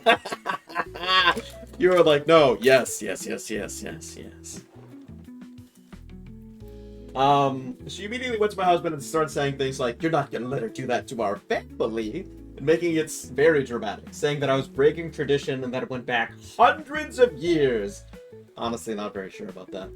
My husband tried to explain to her that we both agreed on the name and that all the reasons why we made that choice, but she wouldn't listen.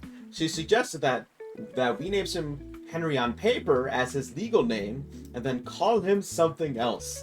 But I thought that would be confusing for him and told her that he would be named what we chose. This feels like they made a pact with some kind of eldritch horror or demon or like a djinn or something.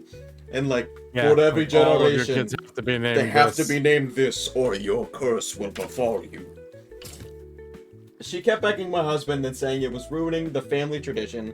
At one point, I lost it, which is partially blame on hormones, I think, and told her that it was our child, so we did that what we wanted, and we didn't have to follow a stupid tradition. She stormed out. My husband has since received texts from his father and sister accusing me of making his mother feel really bad, and some other stuff I don't really remember. Maybe she shouldn't have been a cunt. I get the importance of tradition. Maybe that's why she feels bad. I get the importance of tradition and that it can be really beautiful. But I also feel like that shouldn't be an obligation, and it's okay to change things. We won't change our baby's name because we're really set on that. But maybe we were wrong for not following the tradition. I'm not entirely sure, and I'm mentally exhausted by all the drama. You are right. Killer. Remove in Minecraft.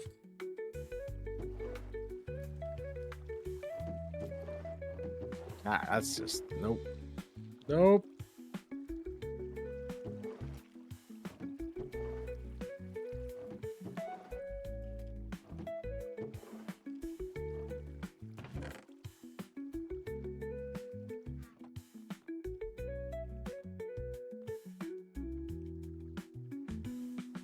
All right. Yeah, I wanna be the person who fights these families. Fights these families. Yep. My mom won't let me name my kid what I want. All right, where she live? It's just knock on the door. You want to and fight just for the bitch slap. Jesus. Yep, bitch slap as hard as possible. Be like, yo, your kid? He's gonna name his kid whatever the fuck he wants. There's not a fucking thing you can do about it. And if you say something else, I'll be back for you.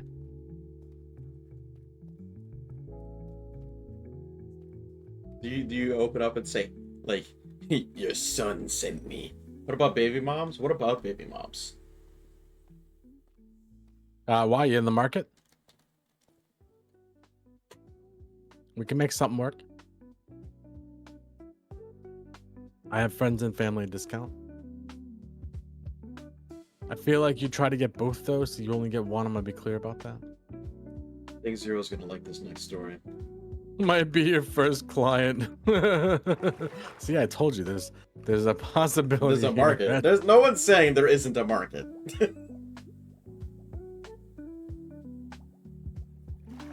I think it's more about the implications.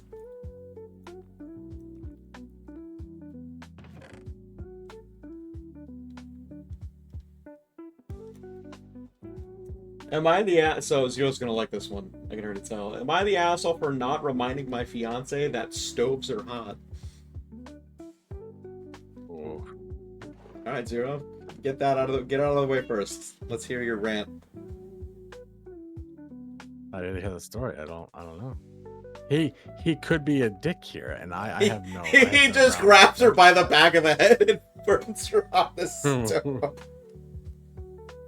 Oh my god.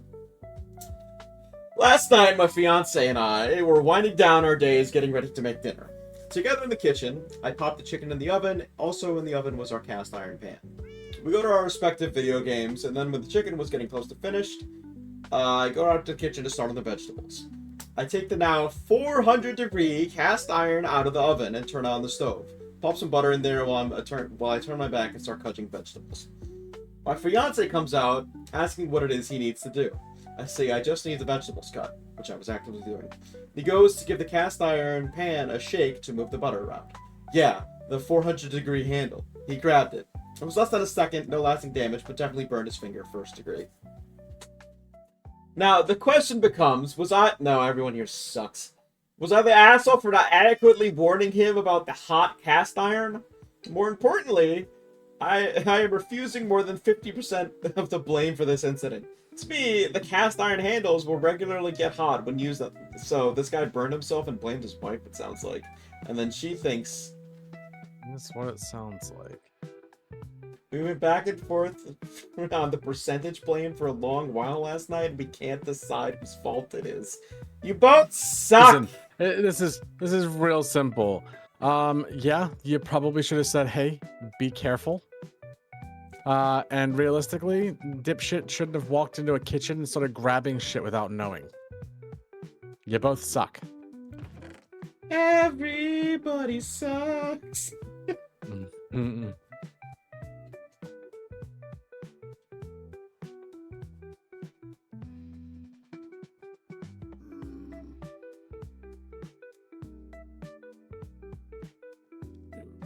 Am I the asshole for not inviting my pregnant sister-in-law to my wedding? Oh. Am Why? Oh. What does the pregnancy have to do with the wedding? It doesn't. That's what I'm It's the saying. sound. My partner and I are due to get married soon. My brother David has always been viewed as the favorite in my family, and so is his wife Jill. I, on the other hand, am always viewed as the problem in my mother's eyes. Well, there you go. Don't invite anyone. Yep. That means you get to elope. And nope.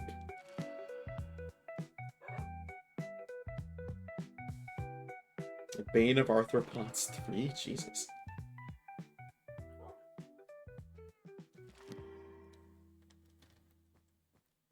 Alright, so... Smite. God damn it. Ooh. Swiggity swooty. Swiggity spoogity.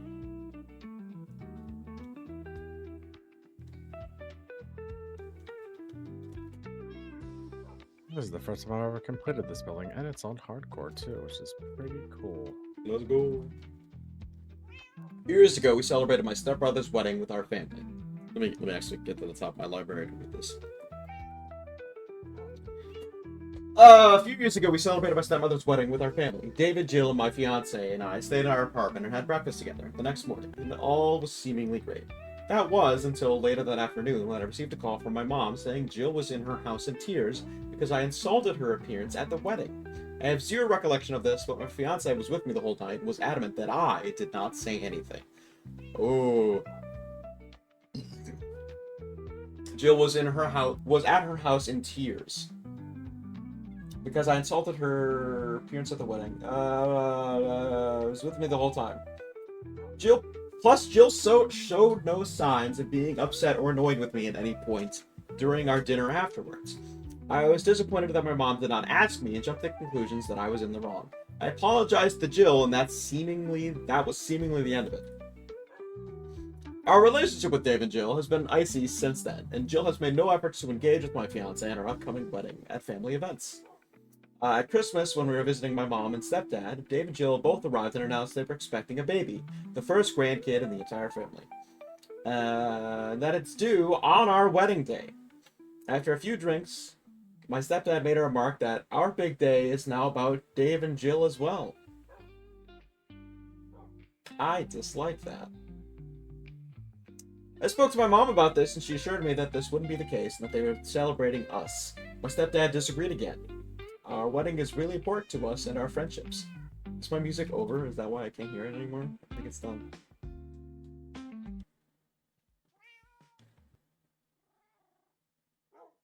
Oh, I guess not. Okay.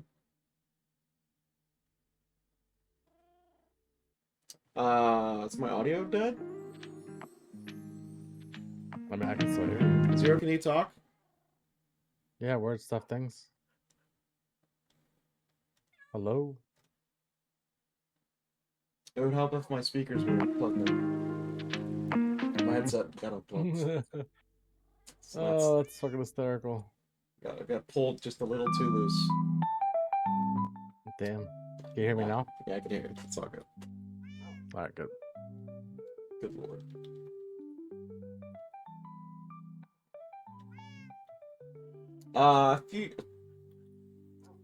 Arla's Icy!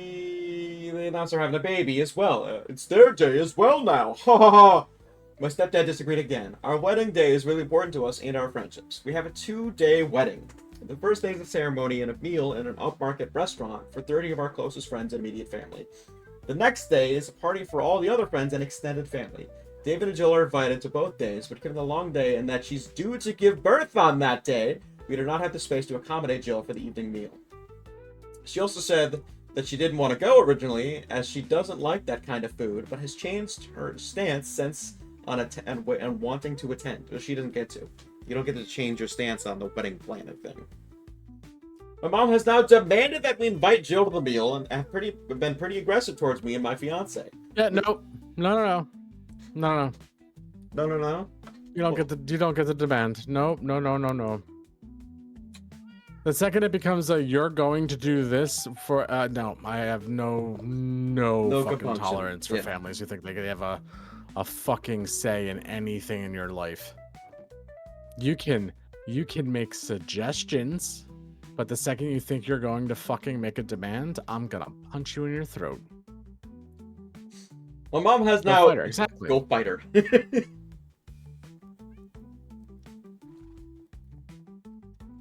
I like that the guy who's been married in between it. It's like go fight.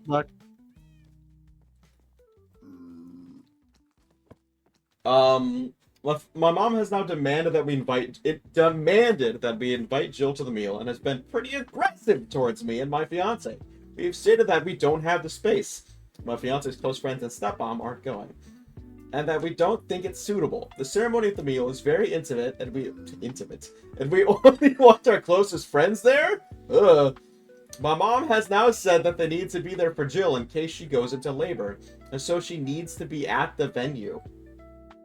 I should point out that Jill also has family, albeit they're a 1-hour flight away. And not all of our family is going to the meal. We are paying for the wedding ourselves, too. They're paying for themselves. No ground to stand on. I just feel like this should be a day to celebrate me and my to-be wife. It is. But my family has exactly what that day is for. But my family has made it clear they want it to be about Jill. Made it clear she doesn't even like us. So please, am I the asshole? Thanks. Yeah, no, you should. No, your mother is. Your mother is, and fuck Jill too, because Jill's a bitch. I'm sorry, but Jill not wanting to pull the fuck out, not your problem in your wedding. She has nothing to do with it whatsoever. I do like the implications that we're also gonna celebrate your brother gooshing into this woman. Nope. I didn't come to this dinner to listen to your weak pull-out game. Exactly.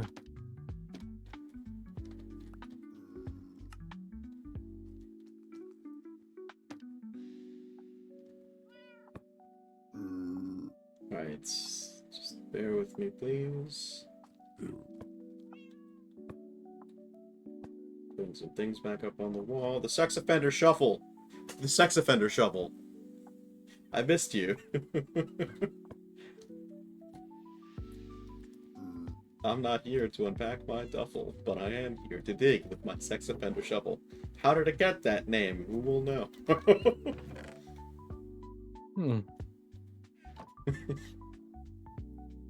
The resources. Yeah, I don't know. I think that one's pretty much a lot of surprisingly large amount of these are just like, wow, everyone sucks at weddings. I dislike, so my thing is I really dislike when families overstep, because I've dealt with that my entire goddamn life. In some way, like don't make a scene, don't be angry, don't say things. Yeah. Just let it happen. I'm so far beyond that I just genuinely do not give a fuck anymore. Alright, now let's make it a big deal. Here we go, and you stand up at the table. You wanted that. That's what. Yeah, it's. Yep. I don't know. I think that's what's gonna happen. I think weddings are fucking stressful enough. You are essentially tying your life to someone for the foreseeable future. And to think anyone would try to compromise that in any capacity is a spit in the face to you and your significant other. It should be something that is special and unique, but not anymore. No, realistically. Weddings are shams. All of it is. Yeah, fuck marriage. You're having a simple one. If you're going to get married, courthouse. Yeah. Oh Jesus. If you're going to get married, it should be about you and your significant other, and fuck anybody who tells you otherwise. Anybody. They're like, well, we need you to try to accommodate it. No, you can accommodate these nuts. Nope, you're not invited anymore. Accommodate that. Accommodate these nuts. Lamau. Lamau. Accommodate these nuts. Lamau.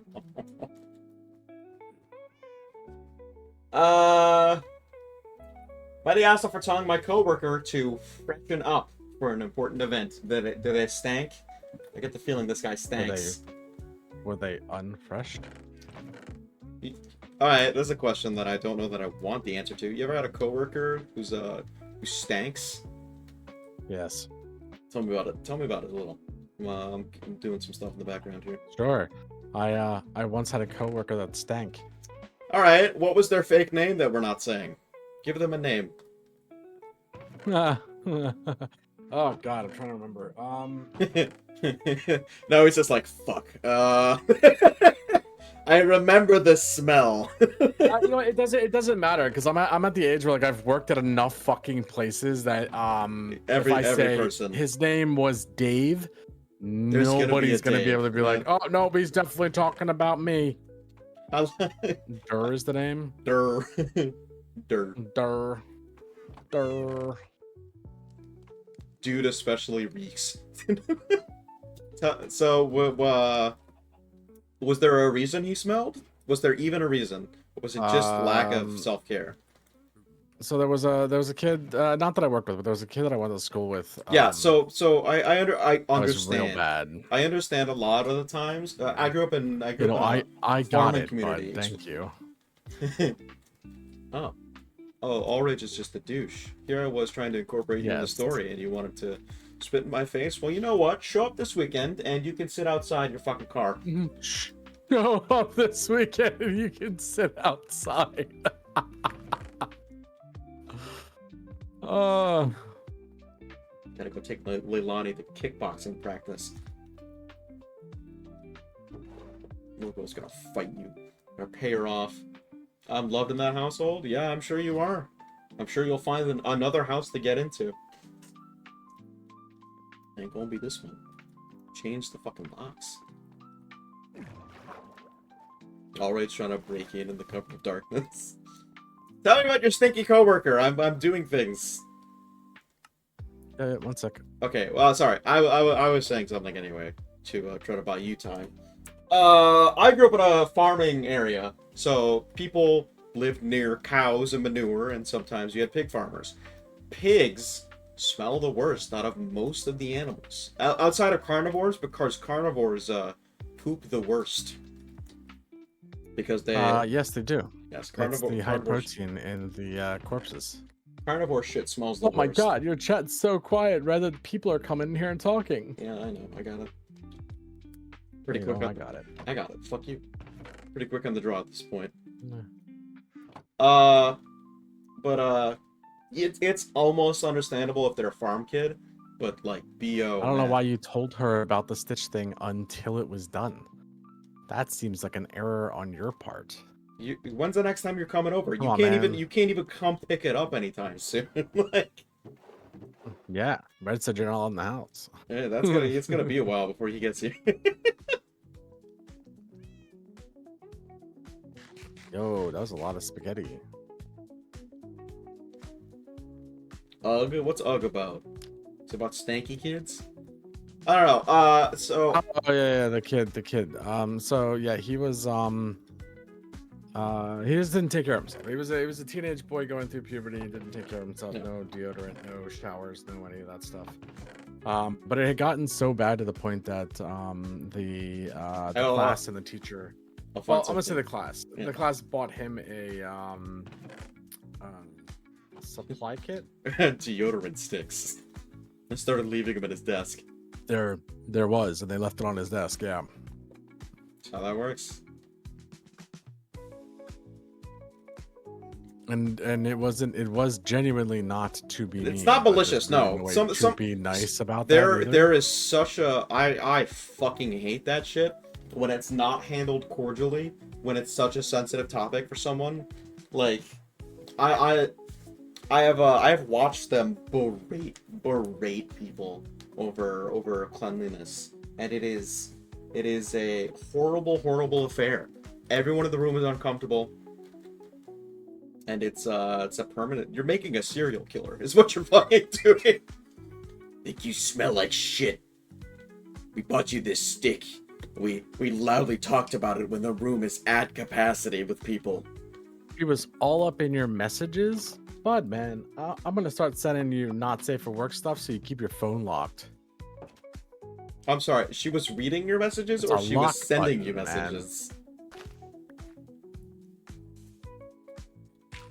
Tell Leilani I to just said stay that, off your yes, phone. she was touching his phone. I'm gonna make it so he has to lock his phone. You should That change way your you don't gotta worry about it. you should change your Also, I need you to send me a Stitch STL so I can print out that. Yeah, we looked. We couldn't find a good one. Or at least I I looked. didn't look. Did you not look? I didn't look. No. I didn't look either. I I forgot forgot about all it. about it. I forgot about it too, and he paid me.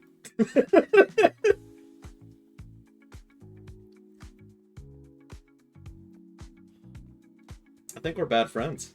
What is this?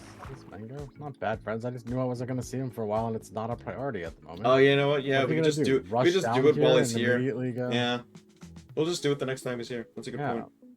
I didn't even think about that. I'll be the one that drags the person in the another room. I mean, yeah, especially like it's especially if they're a teenager. You know, they're just like the business bureau. You paid a friend, and I bought paint. What business? There was no business transaction. You think Yeah, I got? he gave you the money for the paint stuff. It's not a business transaction. I'm not a business. Yeah. Also, I want you to know it took me like 4 seconds to find a Stitch STL. Shut up. I know how easy it was. That's why I didn't think of it immediately. It's future Red's problem. I don't know which one you promised Leilani either, so like I don't know which one you want It's me Stitch. to print. Just Stitch is fine. I'll paint it or something. Does she All want it right. painted? Because that's That's gonna be baby Stitch. baby Stitch. The fuck is baby Stitch?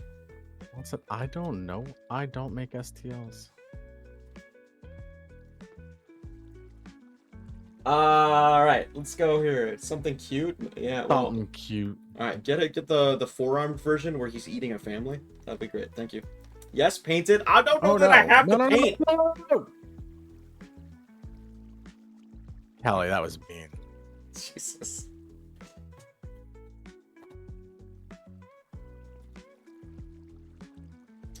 What was I gonna say?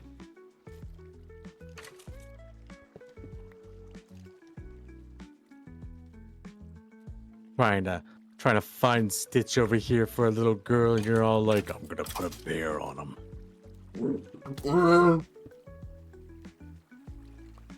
I gotta go hide in my house so I have protection from Callie. I mean, there is no real protection from Callie. At least that's what the park rangers told me. Oh no. Alright, I've got Stitch now. Let's see if this works. STL. Hey, Alright, you're babe. back to work.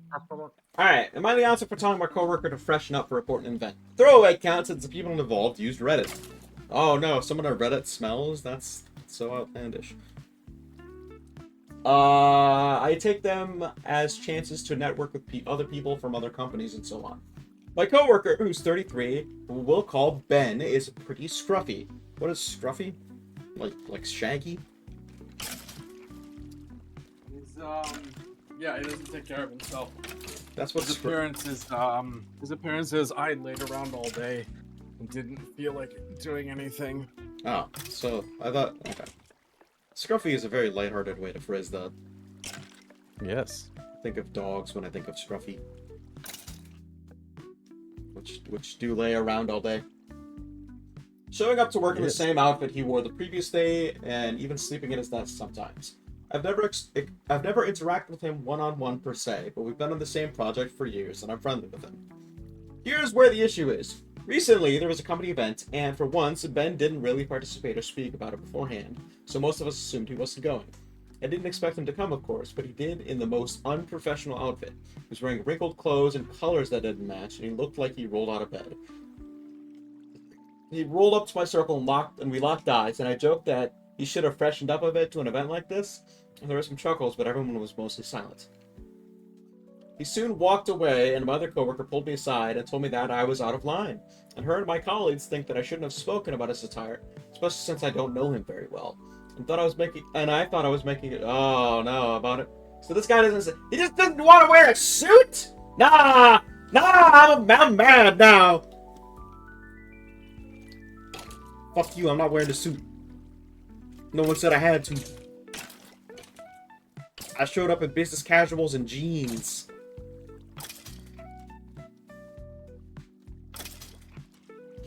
I'm mad. That's it. That's the whole thing. Edit. I understand how the joke wasn't a joke at all now. I'll be apologizing to Ben at work tomorrow. This... Wow, that one was upsetting. I thought this guy was a slob and he just didn't want to wear a fucking a dress shirt. What are you wearing? Sorry. Stitch is now being printed. Okay. We have an hour left. Can't call me a bad friend. We have an hour left. I have a story I want to read. Are you ready? Yeah, I guess. You say you're ready. Yes, I'm ready. Let's go. This is a story I handpicked myself to read here on Reddit Time. Oh no. Do you still feel safe? Not on the least bit. Continue. Alright, here we go. This is called Player Attempts to Seduce Both DM, both in character and out of character, and causes complete collapse of gaming group and even an IRL breakup. So for some context here, this is a story I heard years and years and years ago, and it's super cringe and uncomfortable. There's even a not safe for work warning. Oh no. Is everyone ready? Why are we reading this? Because I want to. Thank you for flashing me, Hazel. You guys okay with the story? Zero, are you? Is it going to break Twitch TOS? No. Shouldn't. I think that's fine. I don't give a shit. Okay, cool. Alright, here we go. Hello, Arkham Anime! My favorite Batman villain / streaming friend. What's up, man? I didn't expect to see you in here today. We're picking up Arkham City on Monday, just so you know. Well guys, this is a real horror story I have, and unfortunately it's one completely suited to Valentine's Day. Although in an utterly twisted manner. Very not safe for work. The whole situation was bizarre and unexpected and came completely out of nowhere in a rap... I need you to avoid I will try my best. gamer words. Yeah. Things that start with R or things that There's are none like of that. SA. There's that none of kind that. stuff. Okay, good. None of that. Sick ARC Cool. inmate today? I'm sorry to hear you're sick, man. I will try to appease your spirits. This whole situation is bizarre, unexpected, and came completely out of nowhere, in a rapid and completely fiery implosion of a group that rivaled the Hindenburg in terms of suddenness and sheer scale of catastrophic collapse. So sit back, dear reader, and indulge this tale of deceit, coercion, and questionable sexual appetites, breakups, and of course, cringe. Lots and lots of cringe. The cast consists of, the names have been changed, me, the Dungeon Master, Dave, my roommate, playing a half-orc fighter. Was not present for the session in question, but that's relevant later. Annie, Dave's girlfriend, playing a halfling cleric. Rich, a friend of mine and Dave's, playing a zany gnome sorcerer. Trish, the problem character, playing a foxfolk, which is a reskin tabaxi. Bard, because of course she bloody was. She could also never quite decide whether this person was more cat or more fox or both. It was weird. So we cast our minds back to days of yore, 2013. I was in university, and we were playing 3.5 D&D. For context, I'm not really the typical nerdster archetype. I'm fairly tall, fairly muscular, and my biggest interest outside TTRPGs, science, math, and nerd movies, and video games is playing rugby, and I was on the university team for it. I am, or was, being an adult sucks, something of a socialite. I like to host parties. I love being the center of attention. I like singing. In short, my highest IRL stat is charisma. My lowest, apparently, is wisdom. Yes, I'm a dude bro. The exact stereotype you're currently thinking of. That one. That's me. Alright. After one such get-together at my place, which was always a strange mix of guys from the rugby team, my course mates, I studied physics, and my flatmates, their mates. Myself, Dave, and Annie were talking. I suggested the idea of running a D&D game, and they were both into it.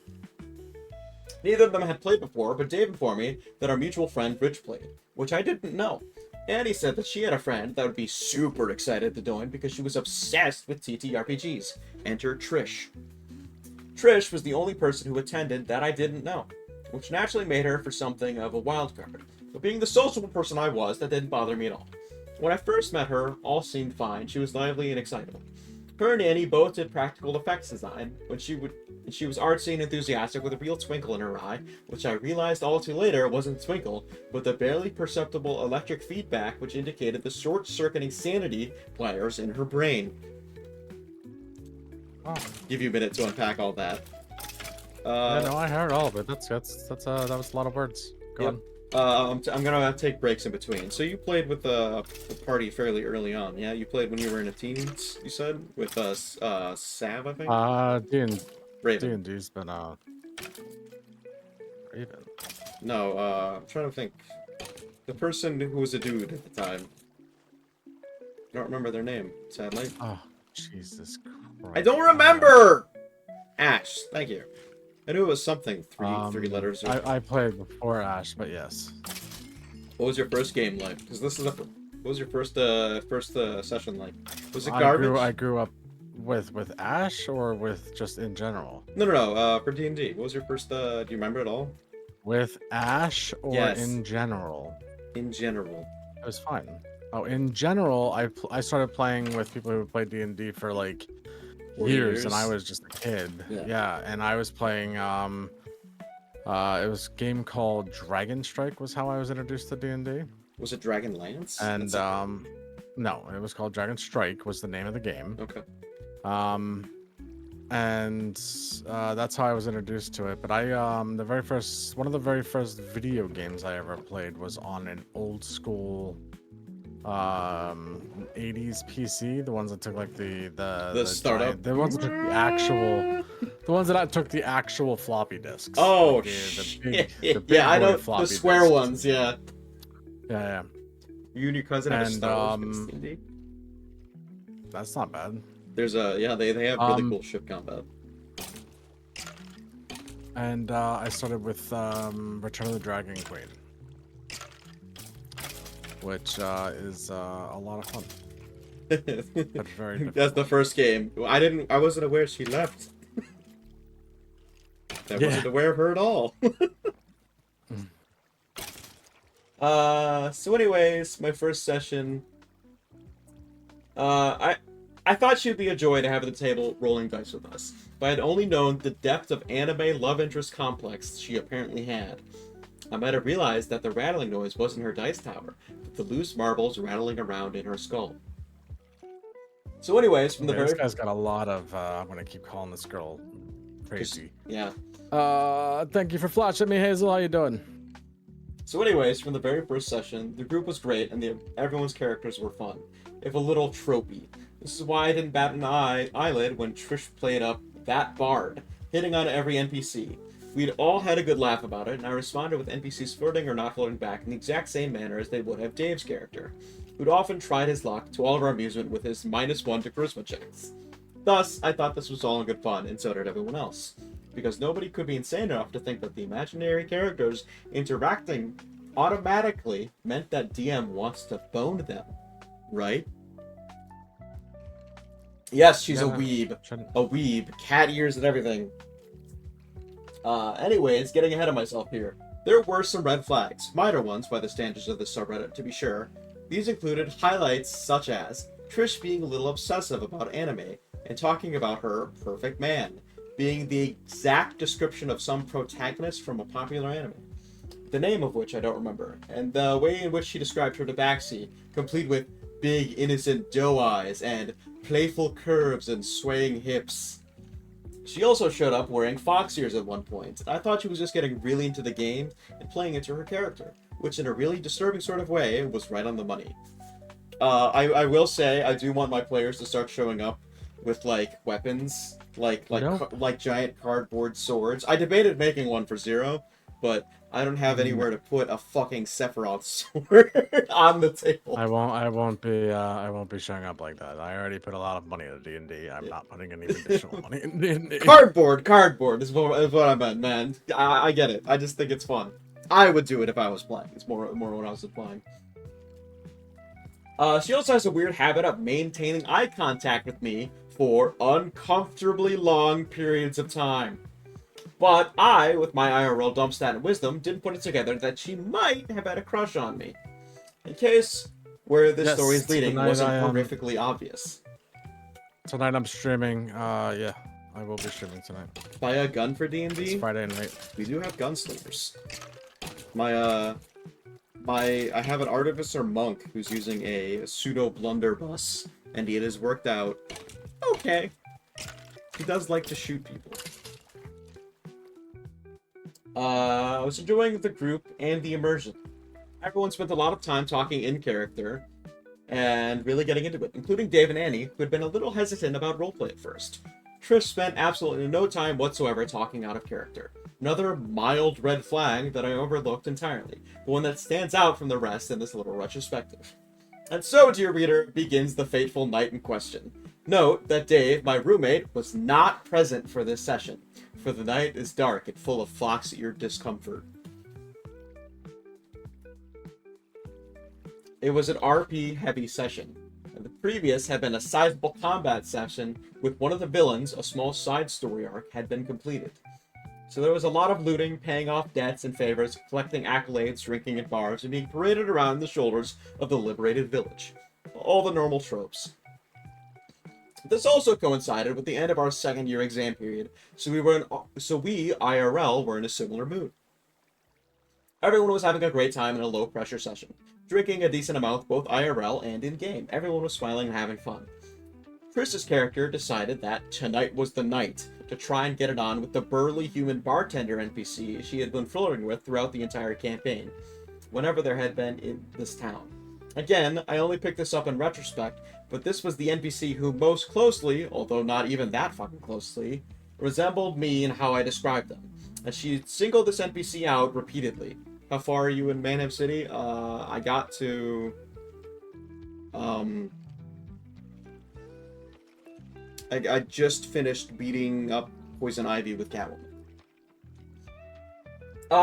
Anyway, in the revelry of the villain's defeat and the town celebration, she had succeeded on her seduction role for this poor bartender. I made a joke about them going off to have very scratchy cat sex, for which he will probably need his back bandage, and I attempted a fade to black, a classic. Trish was having none of it. Obviously, she wanted to vicariously play out this encounter between these two abstractations in a display that would have made Sigmund Freud himself make the concerned Tom face. Which, the Tom and Jerry one, where he looks concerned. Yep. My bad.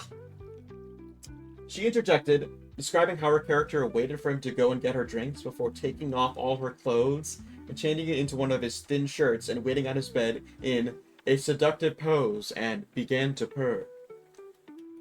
Okay, a little too much. Fade to black. Just say fade to black. You're Yeah. not getting this. It's fade to black. It gets so much worse. Anyway, I once again try, okay, a little too much detail, and she has this creepy, less spacious look in her eye when she describes it.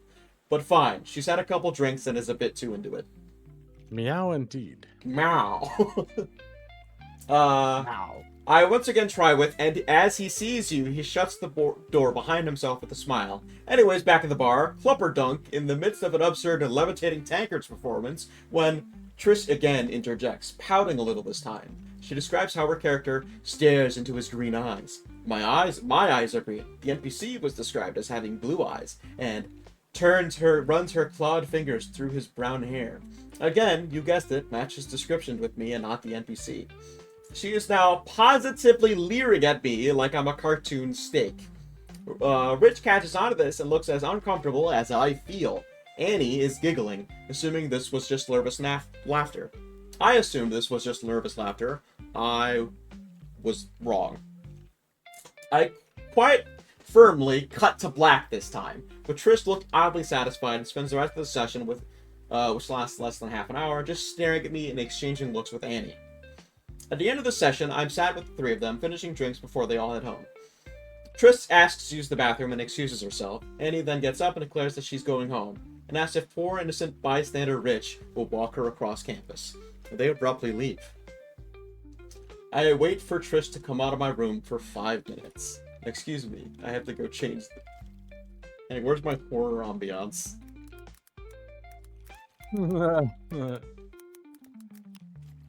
I mean, I like that Hazel brought out the coffee. Or the popcorn. I wait 5... Yeah, I gotta get some new. I'm gonna be getting some new emotes so that we have those as well. I changed the music over. I wait for Trish to come out of my room for 5 minutes. At this point, I'm like, if she's taking a dump in there, that's an absolute piss take. Just wait until you get home. So I walk into my room, preparing to knock on the bathroom door, and what do I fucking see? Her in one of his loose shirts on the bed. I see Trish. And what, dear reader, do you expect that she's wearing? Yep, that's right.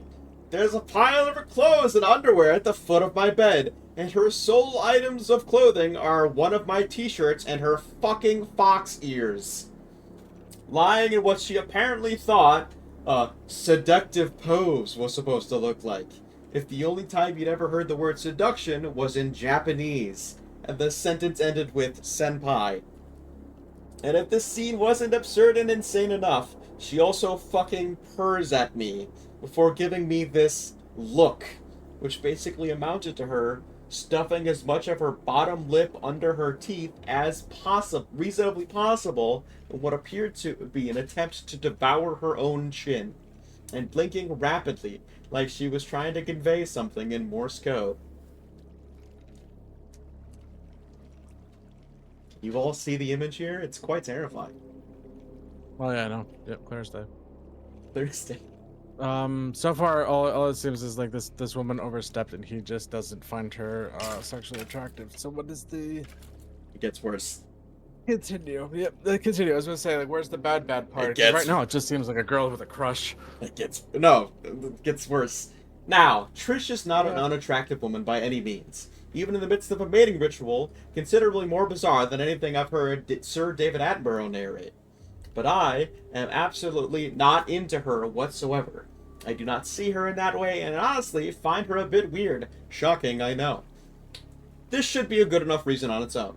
But what takes this from just uncomfortable and awkward to shockingly inappropriate is that, at the time, I had a girlfriend, which she and everyone else at the table knows. It has a good ending, right? Yeah? Yeah, I might. Everyone at the table knows he has a girlfriend. So this is fucking ewy. At this point, I'm standing in the doorway to my bedroom, probably looking like I've seen a fucking ghost. And my brain has turned to mush, trying to decipher the incomprehensible spectacle unfolding before my eyes. She then stops deep-throating her chin and says, "If you want your t-shirt back, you'll have to take it off me." Ugh. I am now legitimately pissed off with her for this level of inappropriate behavior. I tell her, as calmly as possible, that she can keep the t-shirt, but she needs to leave. She scowls at me, and I truly wish I was joking, hisses at me like a cat. Despite how deeply uncomfortable and annoyed I am, it is in fact an act of sheer abject absurdity that I cannot help but burst out laughing. Apparently, either Annie or Rich had forgotten something, so they're about 100 meters away, walking back towards the flats. They and everyone else around see this... I start laughing. She immediately loses her shit and grabs her clothes in a bundle and runs outside my flat in just a t-shirt, not stopping to even put on underwear, screaming at me the whole way. Apparently, either Annie or Rich had forgotten something, so they're about 100 meters away, walking back towards my place. They and everyone else around see this two-thirds naked cat fox woman throwing a hyper tantrum over getting rejected, creating an utter spectacle in the middle of the courtyard where everyone is coming home, which is overlooked by several blocks of hallways. Not to mention other students who just happen to be outside. I would have been mortified if I weren't too busy being somewhere between utterly speechless disbelief and repressing uncontrollable mirth. Annie runs over and throws her coat over the now hysterical crying Trish, and then starts berating me, berating me herself, calling me selfish and ungrateful, and telling me how Trish is better for me than my then girlfriend. I'm in utter shock and disbelief at this point. This is totally out of character for Annie, Now knowing what to knowing what to do in the midst of this bizarre and mutually humiliating ritual, I just give an apologetic wave and Wait, the other friend said that? Yeah, the other friend, the other girl, Annie. Okay, the one who was just laughing. Okay, yeah, so she knew what was going to be happening. I just gave an apologetic wave and grimaced to Rich, go outside and close the door. He doesn't say it, but I think he locks it. I call Dave and fill him in on whatever the fuck just happened. He's as baffled, shocked, and angry as I am. Especially after I describe Annie's reaction. He calls her immediately and demands to know what the fuck is going on. As it turns out, Trish and Annie have concocted the events of the evening together. Annie had informed Trish that Dave would not be present, making it a good night to make her move. And Trish had apparently decided the rest of her cringe-inducingly misguided plan. This is also why Annie was giggling at Trish's in-character shenanigans earlier in the night, why she had so abruptly convinced Rich to leave with her when Trish had asked to use my bathroom. This, it seems, was the signal.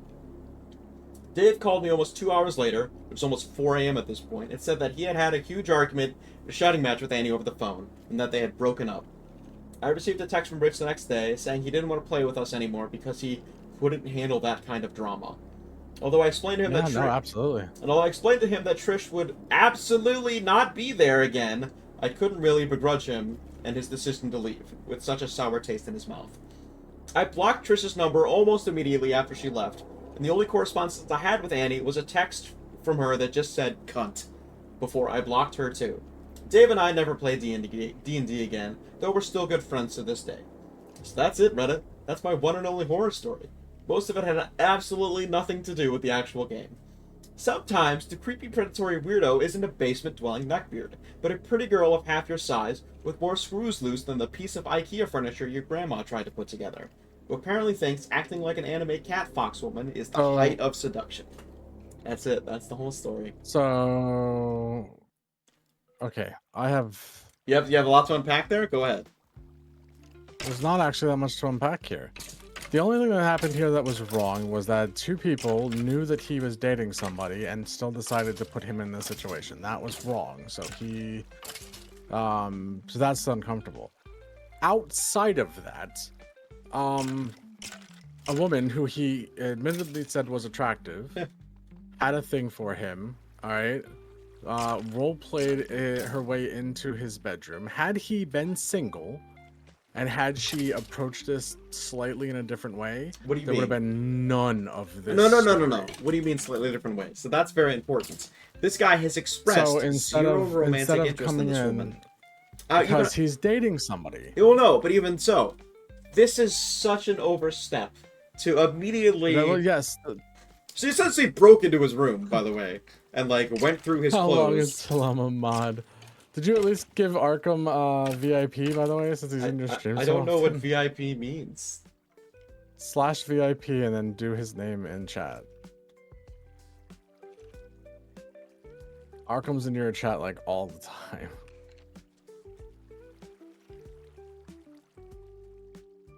I mean, I could try.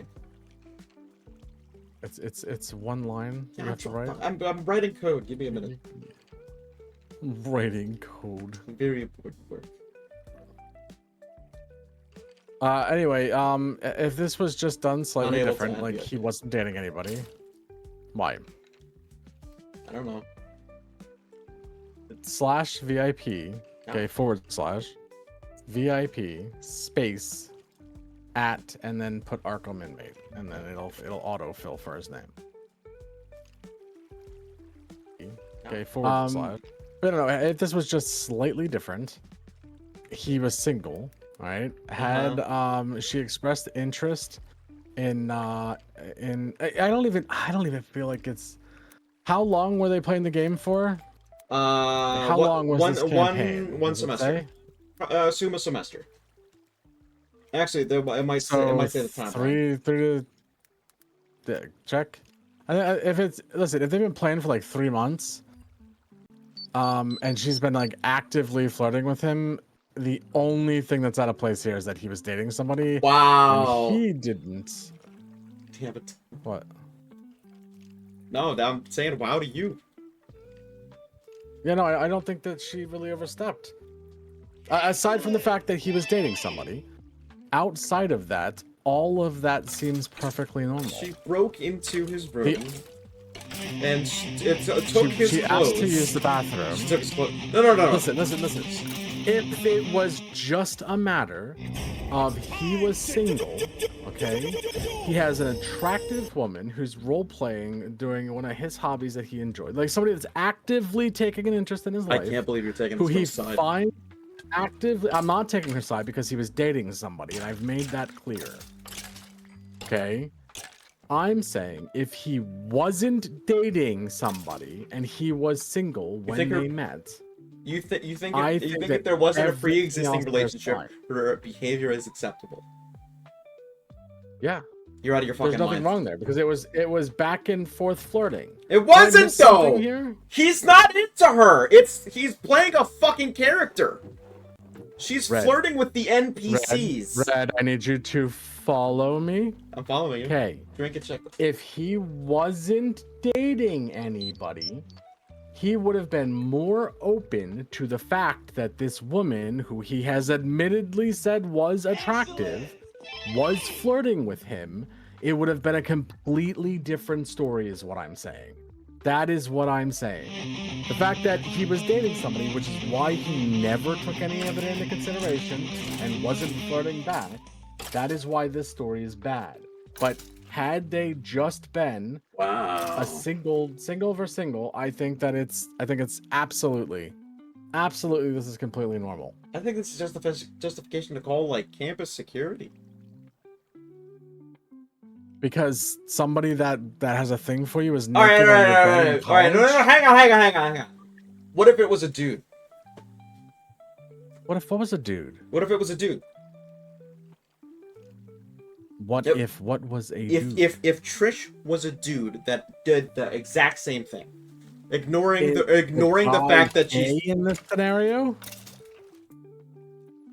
your sexuality doesn't really factor into it because you're not interested. Then it wouldn't matter because now you're changing the There's parameters of the there's story. a half-naked It is- dude with his privates hanging out, sitting on your There bed. is a difference There's a difference between I'm not gay and there's a gay man on my bed, okay, versus somebody trying to set you up with somebody that you could be romantically involved with. No. There's a difference. You're changing that parameter. What I'm saying is the parameters just shouldn't be affecting anything. It's the fact that what she did was wrong. Yes, and I'm not saying that it wasn't. Matter of fact, for the third time, I'm being real fucking clear about that. I'm not saying that it wasn't wrong. I'm saying that if he was single at the start of this story, it wouldn't be a story. No, what I'm saying is it's Yui, regardless of his dating. It's Yui. It's gross. Okay. Even if she's a fucking bombshell, this is unacceptable disagree. behavior. I think it is college, and for you to walk into your bedroom with a naked woman that you admittedly find attractive waiting for you, I don't think that so story would have been because the same she's thing if attractive, he it's was okay. Single. No, because he finds her attractive, okay, which he said in the story. But she doesn't know that. It doesn't matter. My point was, if he was single, this would be a non-story. I am losing it. Hazel, anyone, Arkham, please, I need input because Zero's telling me that this is acceptable behavior if he wasn't dating I'm saying someone. that this would be a non-story if he was single. Absolutely. Wow. I think Well, that if you walk into your bedroom and somebody that you find attractive is on your bed naked, I'm running out of the room. This is a non. Why? Because she's not wearing pants. Buddy. You would not have. I would not have broken it. What? I think we disagree here. I think it's what it is. 100%. If you're single and you find somebody attractive and they're just in your bed naked, go for it. Have fun. Live your best life.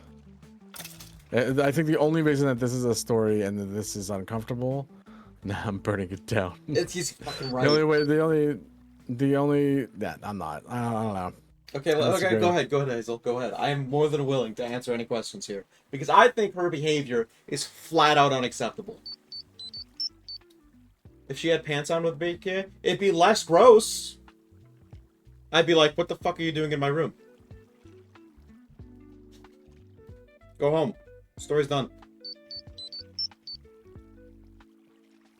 It's the... Also, can we...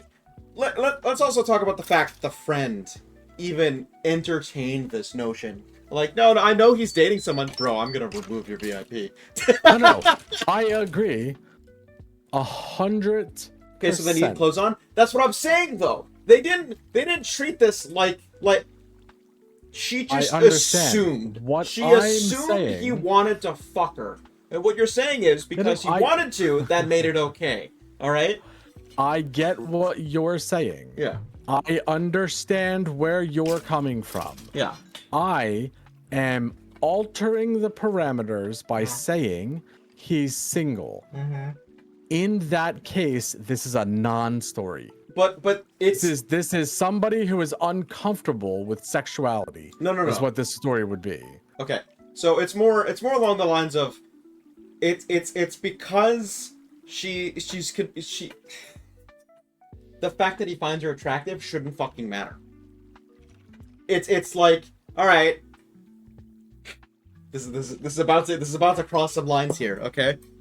Let's say hypothetically, I have a secret crush on one of my players, and unbeknownst to them, I had romantic intentions, and then I just show up in their bedroom without pants.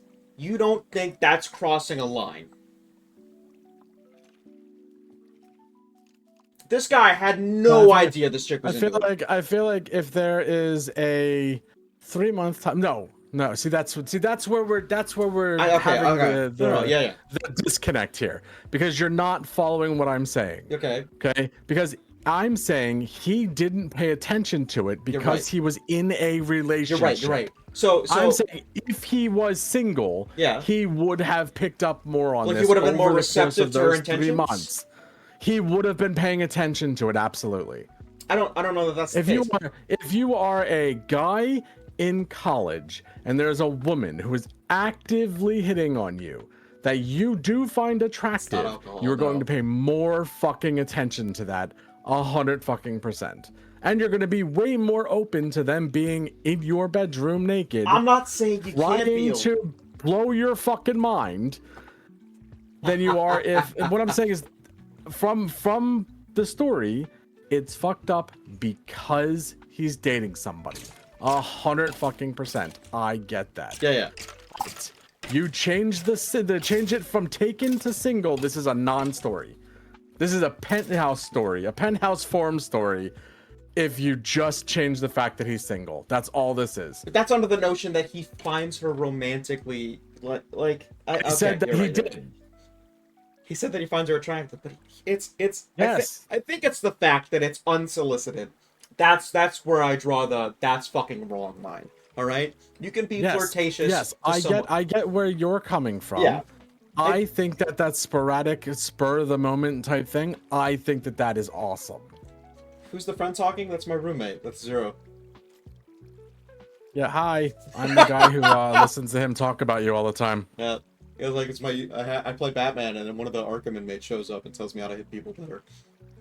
Guys, I'm getting up, lol. All right, so they need clothes on. The clothes makes it better. All right, because if it was a dude doing that, you would call the police. Why the fuck is it different? Yes, you're right. Because of double standards in our society. That's what I'm saying! Not work the same way for men. I agree. However, we're not talking about men. We're talking about this situation where he is just going from in a relationship to being single. I'm saying it wouldn't be a story of, oh my god, this person did it. It would be a penthouse forum story. Completely naked? I'm closing the door and calling campus security.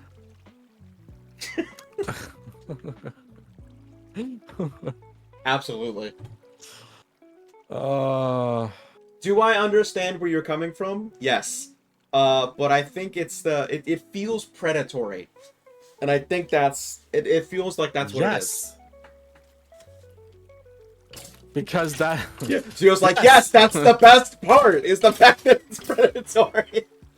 Dude, it's somebody taking that initiative and putting you in that position. Yes, absolutely. Initiative is fucking asking! You're right. You're done talking? If a dude showed up naked in my room, I would be concerned, but peeking? Y'all are down bad for strangers you don't even know. Like, I don't know. And it wasn't a stranger that he didn't know. It was over the course of months that he got to know this person. I'm saying that in that course of time, in that semester of time that they were doing this, he had that opportunity to get to know them. He would have gotten to know them on a different level had he been single.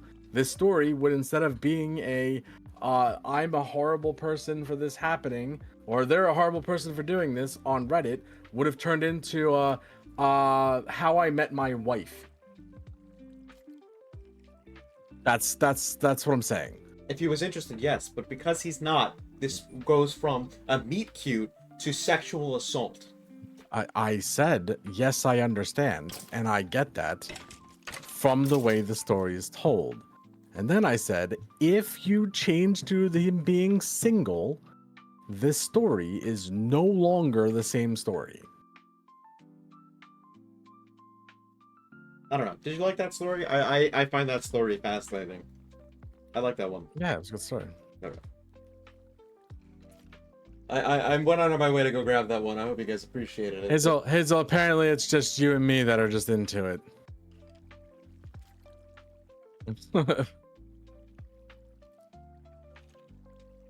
Alright, what do you want to do? I have a spooky story.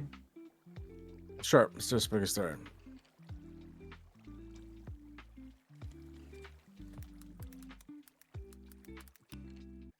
Ghost Ambiance Mexico? What the fuck? Oh, 100% cringe. It's the best kind. Alright, so for some clarity here, this is the beginning of a story from a book that later became Pen Pals. This story was initially just a short story that we're going to read now. It's like one chapter long.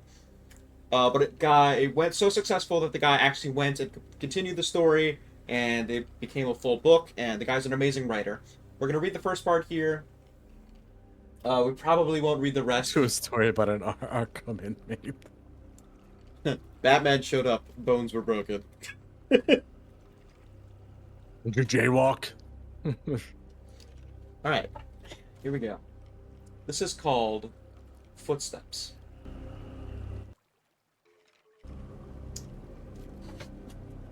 This is long, and I apologize for that.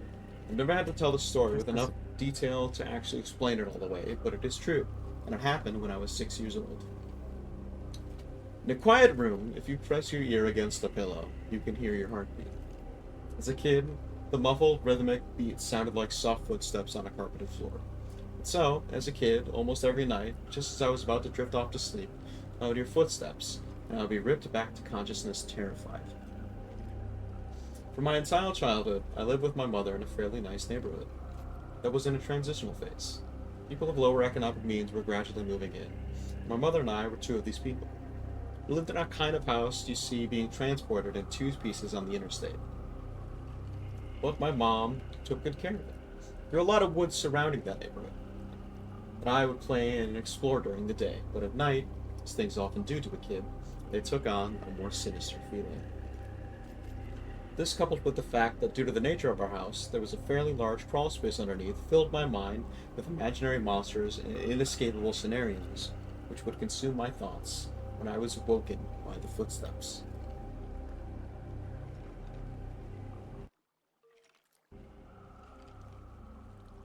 I told my mom about the footsteps, and she said that I was just imagining things. I persisted enough that she blasted my ears with water from a turkey baster once just to placate me, since I thought that would help. Of course it didn't, despite all the creepiness. Despite all the creepiness of the footsteps, the only weird thing that ever happened to me was that every now and then I would wake up at the bottom bunk, despite having gone to bed on the top. But this really wasn't weird since sometimes I get up to piss or get something to drink. I can remember just going back to sleep on the bottom bunk. I'm the only child, so it didn't matter. This would happen once or twice a week. Waking up on the bottom bunk wasn't too terrifying. But one night, I didn't wake up on the bottom bunk. I had just heard the footsteps, but was too far gone to be woken up by them. When I was woken up, it wasn't from the sound of footsteps or a nightmare, because of the cold. I was cold, really cold. When I opened my eyes, I saw stars. I was in the woods. I sat up immediately, trying to figure out what was going on. There was a deflated pool float right in front of me, one of the ones shaped like a shark. This only added to the surreal feeling. But after a while, it seemed like I just wasn't going to wake up, because I wasn't asleep. I stood up to orient myself, but I didn't recognize these woods. I played in the woods by my house all the time, so I knew them really well. But if these aren't the same woods, then how could I get out? I took a step and felt a shooting pain in my foot. I had stepped on a thorn. Shooting pain in my foot, which knocked me back to where I'd just been laying. I had stepped on a thorn. With the light of the moon, I could see that they were everywhere. I looked at my other foot, but it was fine. And as a matter of fact, so was the rest of me. I didn't have another scratch on me, and I wasn't even that dirty. I cried for a little bit and then stood back up.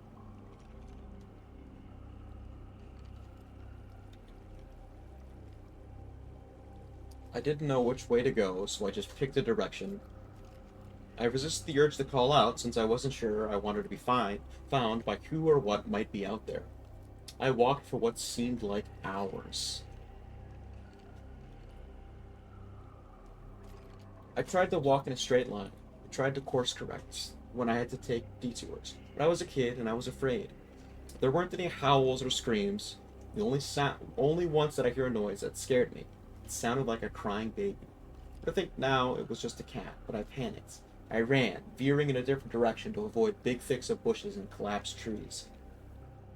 So I was paying close attention to where I stepped, because by that point my feet were in pretty bad shape. I paid too much attention to where I was stepping, not enough to where those steps were leading, because not long after hearing the cry, I saw something that filled me with the kind of despair I haven't experienced since. It was a pool float. It was only 10 feet from where I'd woken up. This wasn't magic or some supernatural space bending. I was lost. Until that moment, I thought more about getting out of the woods. That's how I got in. Being back at the beginning caused my mind to swim. I wasn't even sure these were my woods. I'd only been hoping that they were. Had I run in a huge circle around that spot, or did I just get turned around and started making my way back? How was I going to get out? At the time, I thought the North Star was just the brightest star. So I looked at it, found the brightest one, and followed it. Eventually, things started to look more familiar. When I saw the ditch, the dirt ditch my friends and I would have dirt clawed wars in, I knew I'd found my way out. By that point, I was walking really slowly because my feet hurt so much. I was so happy to be close to home, broke into a light jog. When I actually saw the roof of my house over a neighboring lower set house, I let out a light sob and ran faster. I just wanted to be home. I'd already decided that I wouldn't say anything because I had no idea what I could possibly say. I would get back in the house somehow, clean up, and get in bed. Heart sunk as I rounded the corner and saw my house fully came into view. Every light in the house was on. I knew my mom was up, and I knew that I would have to try to explain where I'd been. I couldn't even figure out where to start. My run became a jog, which became a walk. I saw her silhouette through the blinds, and although I was worried about how to explain things to her, it didn't matter to me at that point. I walked up the couple steps to the porch, put my hand on the doorknob, and turned. Right before I pushed it open, two arms wrapped around me and pulled me back. I screamed as loud as I could, "Mom, please! Please, Mom!" The feeling of being so close to being safe, and then being physically pulled away from it, filled me with the kind of dread that is, even after all these years, indescribable. The door I had been tore away from opened. A flash of hope shot through my heart, but it wasn't my mom. It was a man, and he was enormous. I thrashed around, kicked the shins of the person holding me, also trying to get away from the person who had just come out of the house. I was scared, but I was furious. Let me go! Where is she? Where's my mom? What'd you do to her? As my throat stung from screaming, and as I was drawing in another breath, I became aware of the sound that had been present for longer than I had perceived it. Honey, please, calm down. I've got you. It sounded like my mom. The arms loosened and sat me down. As the man approaching me blocked out the porch light with his head, I noticed his clothes. It was a cop.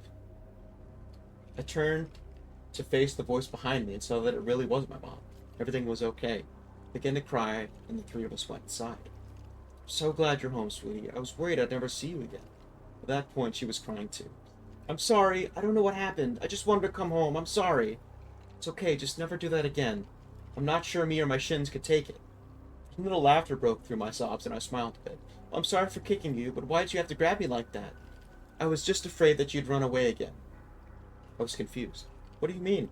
We found your note on your pillow, she said, pointed at the piece of paper that the police officer was sliding across the table. I picked up the note and read it. It was a running away letter. It had said that I was unhappy and never wanted to see her or any of my friends again. The police officers exchanged a few words with my mom on the porch while I stared at the letter. I didn't remember writing a letter. I didn't remember anything about any of this. Then even if I sometimes went to the bathroom at night and didn't remember, or even if I hadn't gone into the woods on my own, even if all that could have been true, the only thing I knew at that point was, this isn't how you spell my name. I didn't write this letter. That is the end. That is the end of the beginning of that. There is an So entire... it became a. Yes, it's if you becoming a wanted to thing, do or- more, we could do that entire story. But that is where the everyone fucking loved that. It's got millions of views. So he wrote That's more to that insane. story, and it gets so much better. It is a real Why horror did the mom story. not realize that that's not how his name's spelled? It's a lot of questions. But I really like that story. I figured we'd read it.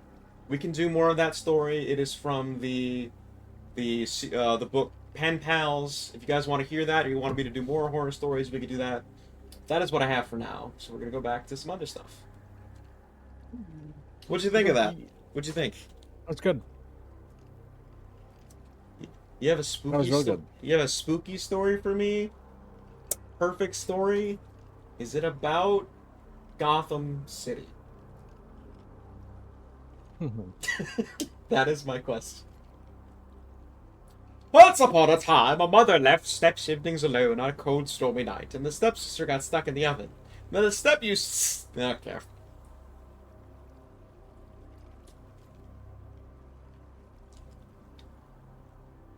That was a good story. It's nice, short, and sweet.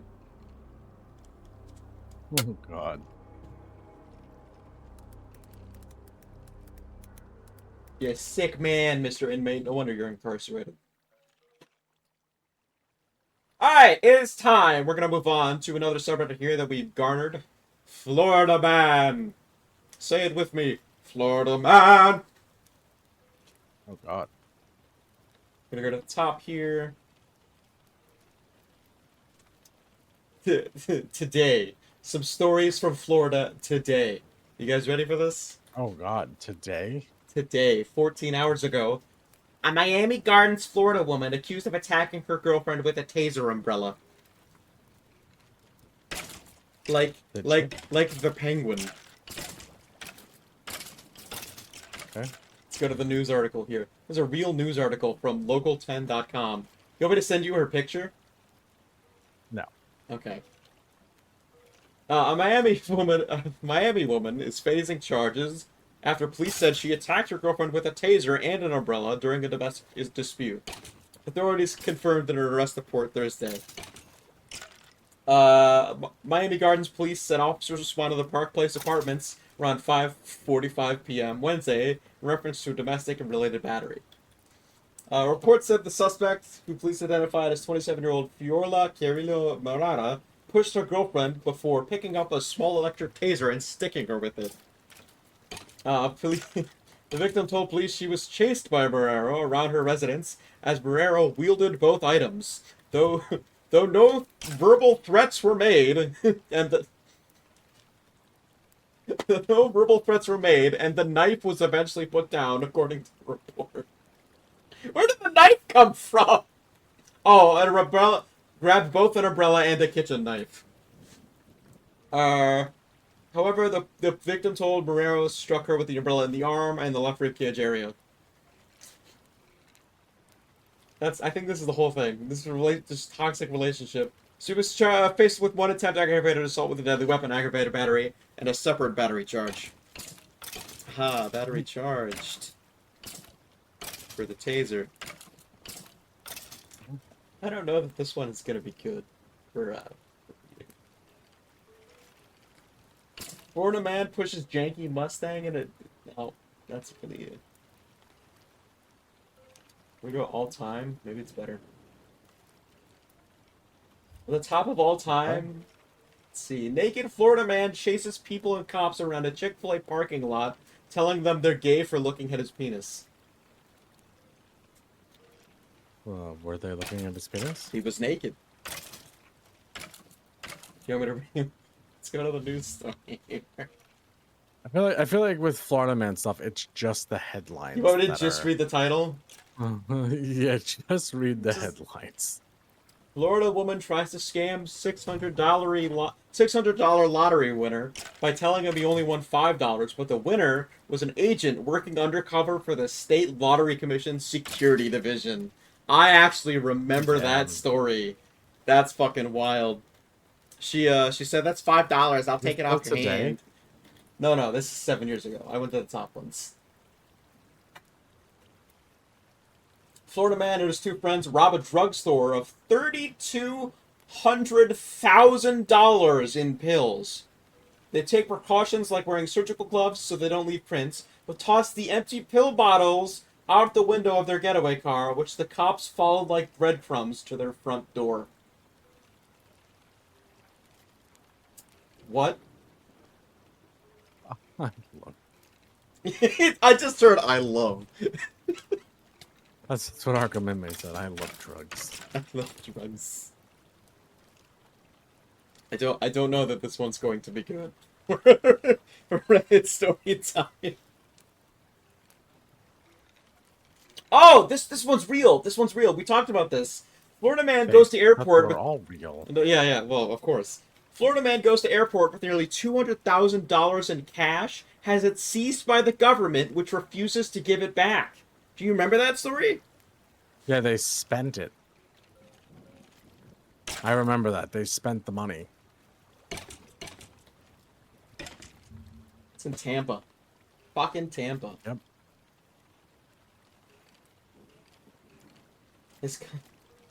Fed sees what? That is a different number. Fed sees $181,000 from a trucker at Tampa Airport. His company says something is fishy. The lawsuit says that entire thing was the entire case was very weird. Yep. The lawsuit says it's common to pay cash for big rigs, and the money the employee was carrying was legitimate. So he was carrying cash to buy a semi. Yes. For his company, and they seized the money. Yes. And then would not give it back. He had to fight to get it back, and then they kept it. They kept it and then spent it. I'm going to read this story. It's actually pretty in depth. Tampa Trucking Company employee trip to Cleveland to buy several tractor trailers in September has turned into a legal fight after federal agents at Tampa International Airport seized $181,000 in cash that the man was carrying. Nearly 5 months later. Are you fucking kidding me? Yep, it was a long-ass time until they were able to... Nearly 5 months later, Tampa-based FGL Transport, Inc. and its owners, Scott Smith and Michael Rosenberg, have filed a federal lawsuit against the U.S. Department of Homeland Security, the U.S. Customs and Border Protection, and officials with each agency because the government won't return the money. Yeah, Hazel's at work. The saga started when FGL Transport gave employee Boris Nolman $191,000 and a plane ticket to Cleveland to purchase several big rigs. When the cash's carry-on bag went through Transportation Security Administration scanner, officers pulled it aside for inspection.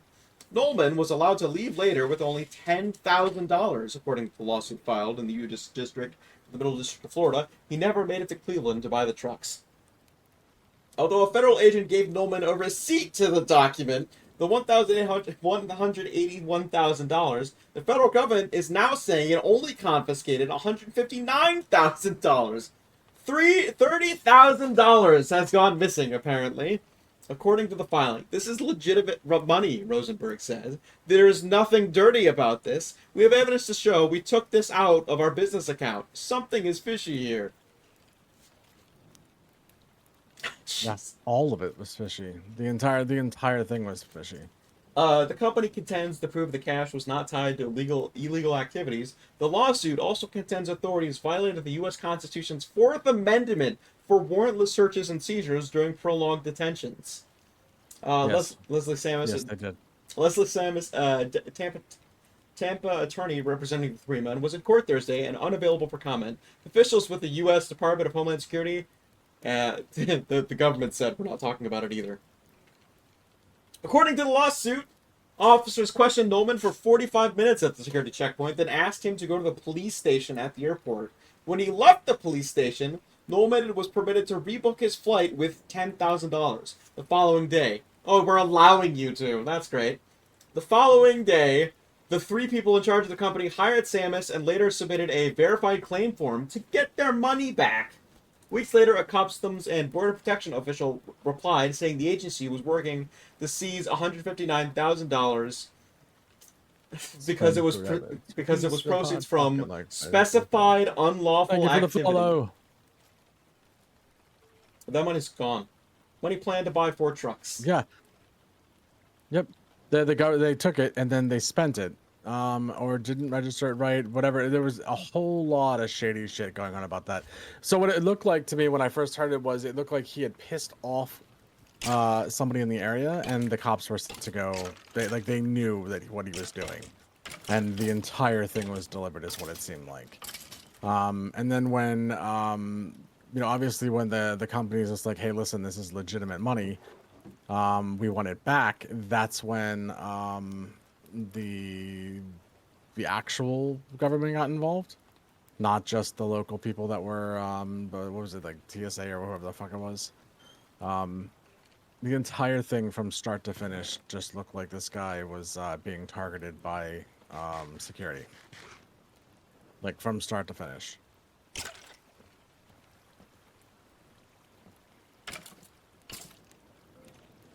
Teenage Florida man hacks his high school and emails everyone urgent announcement about mandatory penis inspections in accordance with Florida Penal Code 69. That's a really good senior prank. Florida That's man. Really good. Oh, thank you for the follow, by the way, Arkham. Kill a villager? No, fuck you. Yeah, that's a really good prank. Peel inspection. Here's one I want to read. A Florida man attacked and killed by his pet cassowaries becomes first human killed by the species since 1926. I refuse to believe that is an accurate number. What was he doing? What was he doing? What do you mean? What was he doing to the thing? To the cassowary? The giant murder chicken? Yes. He existed in the same world as it. That's what he was doing wrong.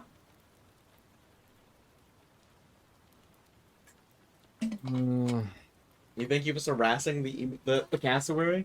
Yeah, I think there's a reason that he was the first one since 1920. Listen, there's a lot of undocumented shit that goes on in Australia.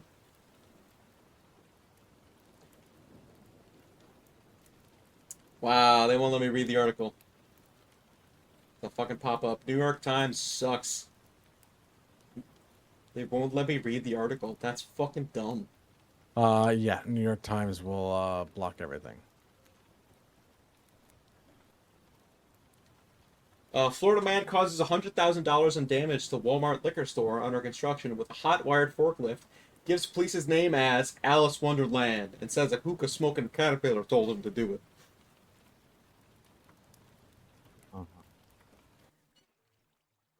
What's the...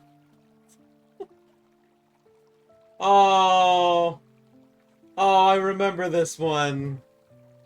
Florida man caught illegally feeding wild alligator resists arrest, saying he's a good boy and he loves bagels. Yeah, so lizards don't have that thing in their brain. They don't have the capacity for emotional. They don't have emotions. Lizards don't emotion. They can get used to repetition, just like spiders. But a lot of people keep spiders as pets, and they think Oh, affection. No, no. Yeah. Your food because source. like a spider will play with you, like if it's used to it, like it gets comfortable with you, it'll have no problem crawling on you and that kind of stuff. And you can even like you can play with it, in the sense of like it'll like make motions towards you and stuff because it's used to doing it. But yeah, it also has no But that does capacity not care. for- Nope. It is not your friend. He's a good boy, and he loves pickles. There's a picture of that too. Someone drew it.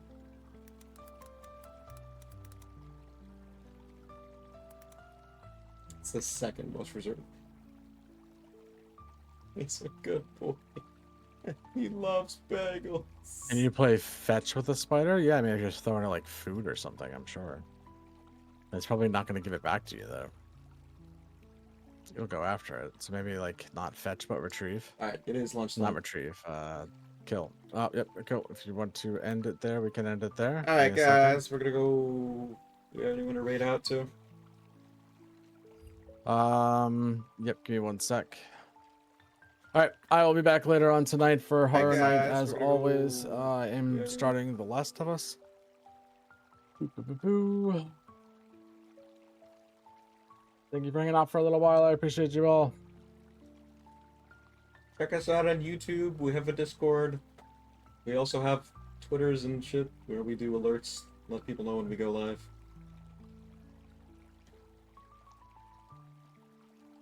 Alright, I'm gonna raid into you. Or, sorry, my raid just started. You're raiding into me? Okay. I'm re-rated. You go pick somebody.